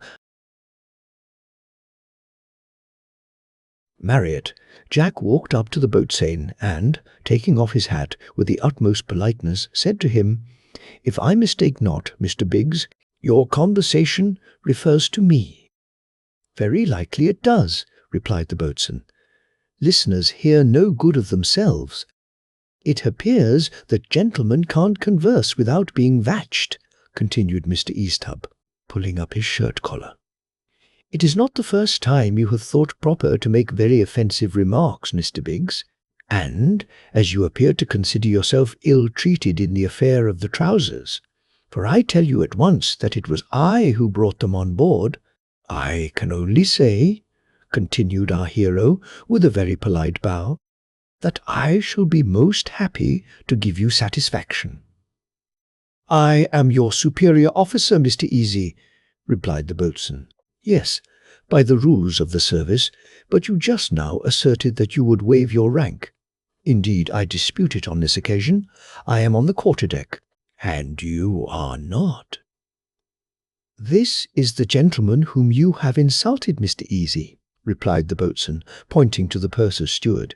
"Yes, Mr. Easy, quite as good a gentleman as yourself, although I have had misfortunes.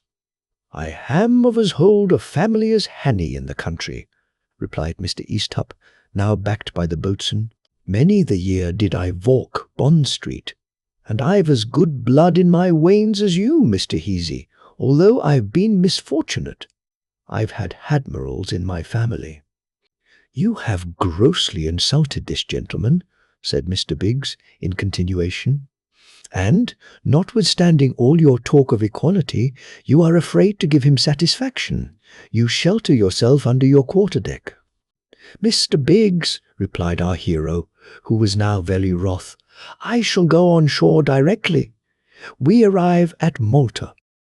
Let you and this fellow put on plain clothes, and I will meet you both, and then I will show you whether I am afraid to give satisfaction." "One at a time," said the boatswain. "No, sir, not one at a time, but both at the same time. I will fight both or none." "If you are my superior officer, you must descend," replied Jack with an ironical sneer, "to meet me, or I will not descend to meet that fellow whom I believe to have been little better than a pickpocket." Mr. Biggs, having declared he would fight, of course had to look out for a second, and he fixed upon Mr. Tallboys, the gunner, and requested him to be his friend. Mr. Tallboys, who had been latterly very much annoyed by Jack's victories over him in the science of navigation, and therefore felt ill will toward him, consented. But he was very much puzzled how to arrange that three were to fight at the same time, for he had no idea of there being two duels. So he went to his cabin and commenced reading. Jack, on the other hand, daring not say a word to Jolliffe on the subject, indeed, there was no one in the ship to whom he could confide but Gascoigne. He therefore went to him, and, although Gascoigne thought it was excessively infra-dig of Jack to meet even the boatswain, as the challenge had been given, there was no retracting, and he therefore consented, like all midshipmen. Anticipating fun, and quite thoughtless of the consequences, Mr. Tallboys addressed Mr. Gascoigne, taking him apart while the boatswain amused himself with a glass of grog, and our hero sat outside, teasing a monkey. "Mr. Gascoigne," said the gunner, "I have been very much puzzled how this duel should be fought, but I have at last found out. You see, there are three parties to fight. Had there been two or four, there would have been no difficulty, as the right line or square might guide us in that instance. But we must arrange it upon the triangle in this." Gascoigne stared. He could not imagine what was coming. "Are you aware, Mr. Gascoigne, of the properties of an equilateral triangle?" "Yes," replied the midshipman. "It has three equal sides." "But what the devil has that to do with the duel?" "Everything, Mr. Gascoigne," replied the gunner. "It has resolved the great difficulty indeed. The duel between three can only be fought upon that principle." "You observe," said the gunner, taking a piece of chalk out of his pocket and making a triangle on the table. "In this figure we have 3 points, each equidistant from each other, and we have 3 combatants, so that placing one at each point, it is all fair play for the 3. Mr. Easy, for instance, stands here, the boatswain here, and the purser's steward at the third corner. Now, if the distance is fairly measured, it will be all right." "But then," replied Gascoigne, delighted at the idea, "how are they to fire?" "It certainly is not of much consequence," replied the gunner, "but still, as sailors, it appears to me that they should fire with the sun, that is, Mr. Easy fires at Mr. Biggs, Mr. Biggs at Mr. Easthupp, and Mr. Easthupp fires at Mr. Easy, so that you perceive that each party has his shot at one, and at the same time receives the fire of another." Gascoigne was in ecstasies at the novelty of the proceeding, the more so as he perceived that Easy obtained every advantage of the arrangement. "Upon my word, Mr. Tallboys, I give you great credit. You have a profound mathematical head, and I am delighted with your arrangement. Of course, in these affairs the principals are bound to comply with the arrangements of the seconds, and I shall insist upon Mr. C. Easy consenting to your excellent and scientific proposal." Gascoigne went out, and, pulling Jack away from the monkey, told him what the gunner had proposed, at which Jack laughed heartily. The gunner also explained it to the boatswain, who did not very well comprehend, but replied, "I dare say it's all right, shot for shot, and damn all favours." The parties then repaired to the spot with 2 pairs of ship's pistols, which Mr. Tallboys had smuggled on shore, and as soon as they were on the ground, the gunner called Mr. Easthupp out of the Cour bridge. In the meantime, Gascoigne had been measuring an equilateral triangle of 12 paces, and marked it out. Mr. Tallboys, on his return with the purser's steward, went over the ground, and, finding that it was equal angles subtended by equal sides, declared that all was right. Easy took his station, the boatswain was put into his, and Mr. Easthupp, who was quite in a mystery, was led by the gunner to the 3rd position. "But, Mr. Tallboys," said the purser's steward, "I don't understand this. Mr. Easy will first fight Mr. Biggs, will he not?" "No," replied the gunner. "This is a duel of 3. You will fire at Mr. Easy. Mr. Easy will fire at Mr. Biggs, and Mr. Biggs will fire at you. It is all arranged, Mr. Easthupp." "But," said Mr. Easthupp, "I do not understand it. Why is Mr. Biggs to fire at me? I have no quarrel with Mr. Biggs." "Because Mr. Easthupp, Easy fires at Mr. Biggs, and Mr. Biggs must have his shot as well. If you have ever been in the company of gentlemen, Mr. Easthupp," observed Gascoigne, "you must know something about duelling." "Yes, yes, I've kept the best company, Mr. Gascoigne, and I can give a gentleman satisfaction." "But—" "Then, sir, if that is the case, you must know that your honour is in the hands of your second, and that no gentleman appeals." "Yes, yes, I know that, Mr. Gascoigne, but still I've no quarrel with Mr. Biggs, and therefore Mr. Biggs, of course, will not aim at me." "Why, you don't think that I'm going to be fired at for nothing?" replied the boatswain. "No, no, I'll have my shot anyhow." "But at your friend, Mr. Biggs. All the same, I shall fire at somebody shot for shot and hit the luckiest."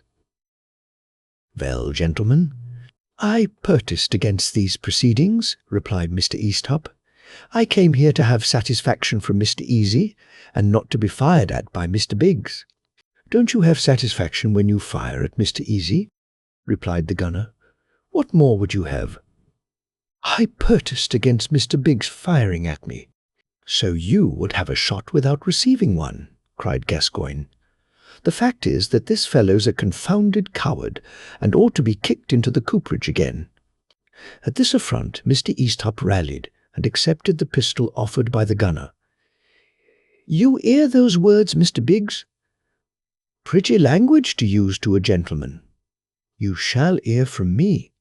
Sir, as soon as the ship is paid off, I protest no longer, Mr. Tallboys. Death before dishonour. I'm a gentleman, damn me."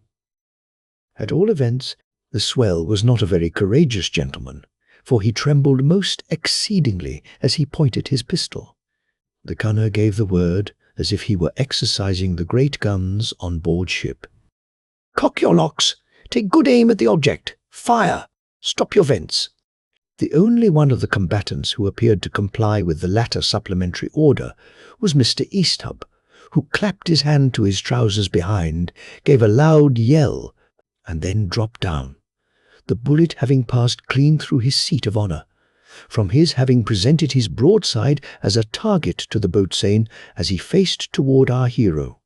Jack's shot had also taken effect, having passed through both the boatswain's cheeks. Without further mischief than extracting 2 of his best upper double teeth and forcing through the whole of the further cheek the boatswain's own quid of tobacco. As for Mr. Easthupp's ball, as he was very unsettled and shut his eyes before he fired, it had gone, the Lord knows where. The purser's steward lay on the ground and screamed. The boatswain spit out his double teeth and 2 or 3 mouthfuls of blood, and then threw down his pistol in a rage. "A pretty business, by God!" sputtered he. He's put my pipe out. How the devil am I to pipe to dinner when I'm ordered, all my wind escaping through the cheeks? In the meantime, the others had gone to the assistance of the purser's steward, who continued his vociferations. They examined him, and considered a wound in that part not to be dangerous. "Hold your confounded bawling," cried the gunner, "or you'll have the guard down here. You're not hurt." "Ain't I?" roared the steward. "Oh, let me die! Let me die! Don't move me!" "Nonsense!" cried the gunner. "You must get up and walk down to the boat. If you don't, we'll leave you." "Hold your tongue, confound you!" "You won't? Then I'll give you something to halloo for." Whereupon Mr. Tallboys commenced cuffing the poor wretch right and left, who received so many swinging boxes of the ear that he was soon reduced to merely pitiful plaints of, "Oh dear, such inhumanity! I protest, oh dear." "Must I get up?" "I can't, indeed." "I do not think he can move, Mr. Tallboys," said Gascoigne. "I should think the best plan would be to call up 2 of the men from the cooperage and let them take him at once to the hospital." The gunner went down to the cooperage to call the men. Mr. Biggs, who had bound up his face as if he had a toothache, for the bleeding had been very slight, came up to the purser's steward, exclaiming, "What the hell are you making such a howling about? Look at me, with 2 shot holes through my figurehead, while you have only got 1 in your stern. I wish I could change with you, by heavens, for I could use my whistle then. Now, if I attempt to pipe, there will be such a wasteful expenditure of His Majesty's store of wind that I never shall get out a note." "A wicked shot of yours, Mr. Easy. I really am very sorry," replied Jack with a polite bow, "and I beg to offer my best apology." Midshipman Easy.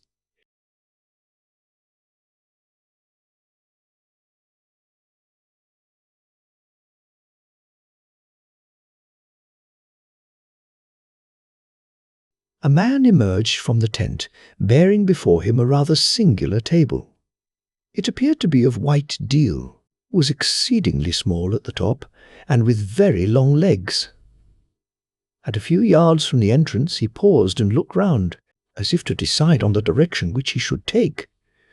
Presently, his eye glancing on me as I lay upon the ground, he started, and appeared for a moment inclined to make off as quick as possible, table and all. In a moment, however, he seemed to recover assurance, and, coming up to the place where I was, the long legs of the table projecting before him, he cried, "Glad to see you here, my lord." "Thank you," said I. "It's a fine day." "Very fine, my lord. Will your lordship play? Them that finds, wins, them that don't finds, loses." "Play at what?" said I. "Only at the thimble and pea, my lord." "I never heard of such a game." "Didn't you? Well, I'll soon teach you," said he, placing the table down. "All you have to do is to put a sovereign down on my table, and to find the pea, which I put under one of my thimbles. If you find it, and it is easy enough to find it, I give you a sovereign besides your own, for them that finds wins, and them that don't find loses," said I. "No, I don't wish to play." "Why not, my lord?" "Why, in the first place, I have no money." "Oh, you have no money. That, of course, alters the case. If you have no money, you can't play." "Well, I suppose I must be seeing after my customers," said he, glancing over the plain. "Good day," said I. "Good day," said the man slowly, but without moving, and as if in reflection.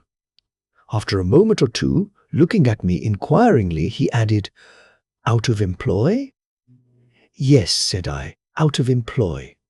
The man measured me with his eye as I lay on the ground. At length he said, "May I speak a word or 2 to you, my lord?" "As many as you please," said I. "Then just come a little out of hearing, a little farther on the grass, if you please, my lord." "Why do you call me my lord?" said I, as I arose and followed him. "We of the thimble always calls our customers lords," said the man. "But I won't call you such a foolish name any more. Come along." The man walked along the plain till he came to the side of a dry pit, when, looking round to see that no one was nigh, he laid his table on the grass, and, sitting down with his legs over the side of the pit, he motioned me to do the same. "So you are in want of employ?" said he, after I had sat down beside him. "Yes," said I am very much in want of employ. I think I can find you some." "What kind?" said I. "Why," said the man, "I think you would do to be my bonnet." "Bonnet," said I, "what is that? Don't you know? However, no wonder, as you had never heard of the thimble and pea game. But I will tell you, we of the game are very much exposed. Folks, when they have lost their money, as those who play with us mostly do, sometimes uses rough language, calls us cheats, and sometimes knocks our hats over our eyes, and what's more, with a kick under our table, causes the top deals to fly off. This is the third table I have used this day, the other two being broken by uncivil customers. So we of the game generally like to have gentlemen go about with us to take our part and encourage us, though pretending to know nothing about us. For example, when the customer says, "I'm cheated," the bonnet must say, "No, you aren't, it is all right." Or when my hat is knocked over my eyes, the bonnet must square and say, "I never saw the man before in all my life, but I won't see him ill-used." And when they kicks at the table, the bonnet must say, "I won't see the table ill-used. Such a nice table, too. Besides, I want to play myself." And then I would say to the bonnet, "Thank you, my lord. Them that finds, wins." And then the bonnet plays, and I lets the bonnet win. "In a word," said I, "the bonnet means the man who covers you, even as the real bonnet covers the head." "Just so," said the man. "I see you are awake and would soon make a first-rate bonnet." "What would the wages be?" I demanded. "Why, to a first-rate bonnet, as I think you would prove, I could afford to give from 40 to 50 shillings a week." "Is it possible?" said I. "Good wages, aren't they?" said the man. "I find no fault with the wages," said I, "but I don't like the employ." "Not like bonneting?" said the man. "Ah, I see. You would like to be principal. Well, a time may come.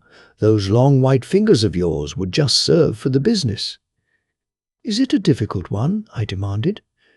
"Why, it is not very easy. 2 things are needful, natural talent and constant practice. But I'll show you a point or two connected with the game," and, placing his table between his knees as he sat over the side of the pit, he produced 3 thimbles and a small brown pellet, something resembling a pea. He moved the thimble and pellet about, now placing it to all appearance under one, and now under another. "Under which is it now?" he said at last. "Under that," said I, pointing to the lowermost of the thimbles, which, as they stood, formed a kind of triangle. "No," said he, "it is not, but lift it up." And when I lifted up the thimble, the pellet, in truth, was not under it. "It was under none of them," said he. "It was pressed by my little finger against my palm." And then he showed me how he did the trick, and asked me if the game was not a funny one, and, on my answering in the affirmative, he said, "I am glad you like it. Come along and let us win some money." Thereupon, getting up, he placed the table before him, and was moving away. Observing, however, that I did not stir, he asked me what I was staying for. "Merely for my own pleasure," said I. "I like sitting here very well." "Then you won't close?" said the man. "By no means," I replied. "Your proposal does not suit me." "You may be principal in time," said the man. "That makes no difference," said I. "And Sitting with my legs over the pit, I forthwith began to decline an Armenian noun. "That aunt can't," said the man. "No, nor gypsy either." "Well, if you won't close, another will. I can't lose any more time." And forthwith he departed. And after I had declined 4 Armenian nouns of different declensions, I rose from the side of the pit and wandered about amongst the various groups of people scattered over the green. Presently I came to where the man of the thimbles was standing, with the table before him and many people about him. "Them who finds, wins, and them who can't find, loses," he cried. Various individuals tried to find the pellet, but all were unsuccessful, till at last considerable dissatisfaction was expressed, and the terms rogue and cheat were lavished upon him. "Never cheated anybody in all my life," he cried, and, observing me at hand, "Didn't I play fair, my lord?" he inquired, but I made no answer. Presently some more played, and he permitted 1 or 2 to win, and the eagerness to play with him became greater.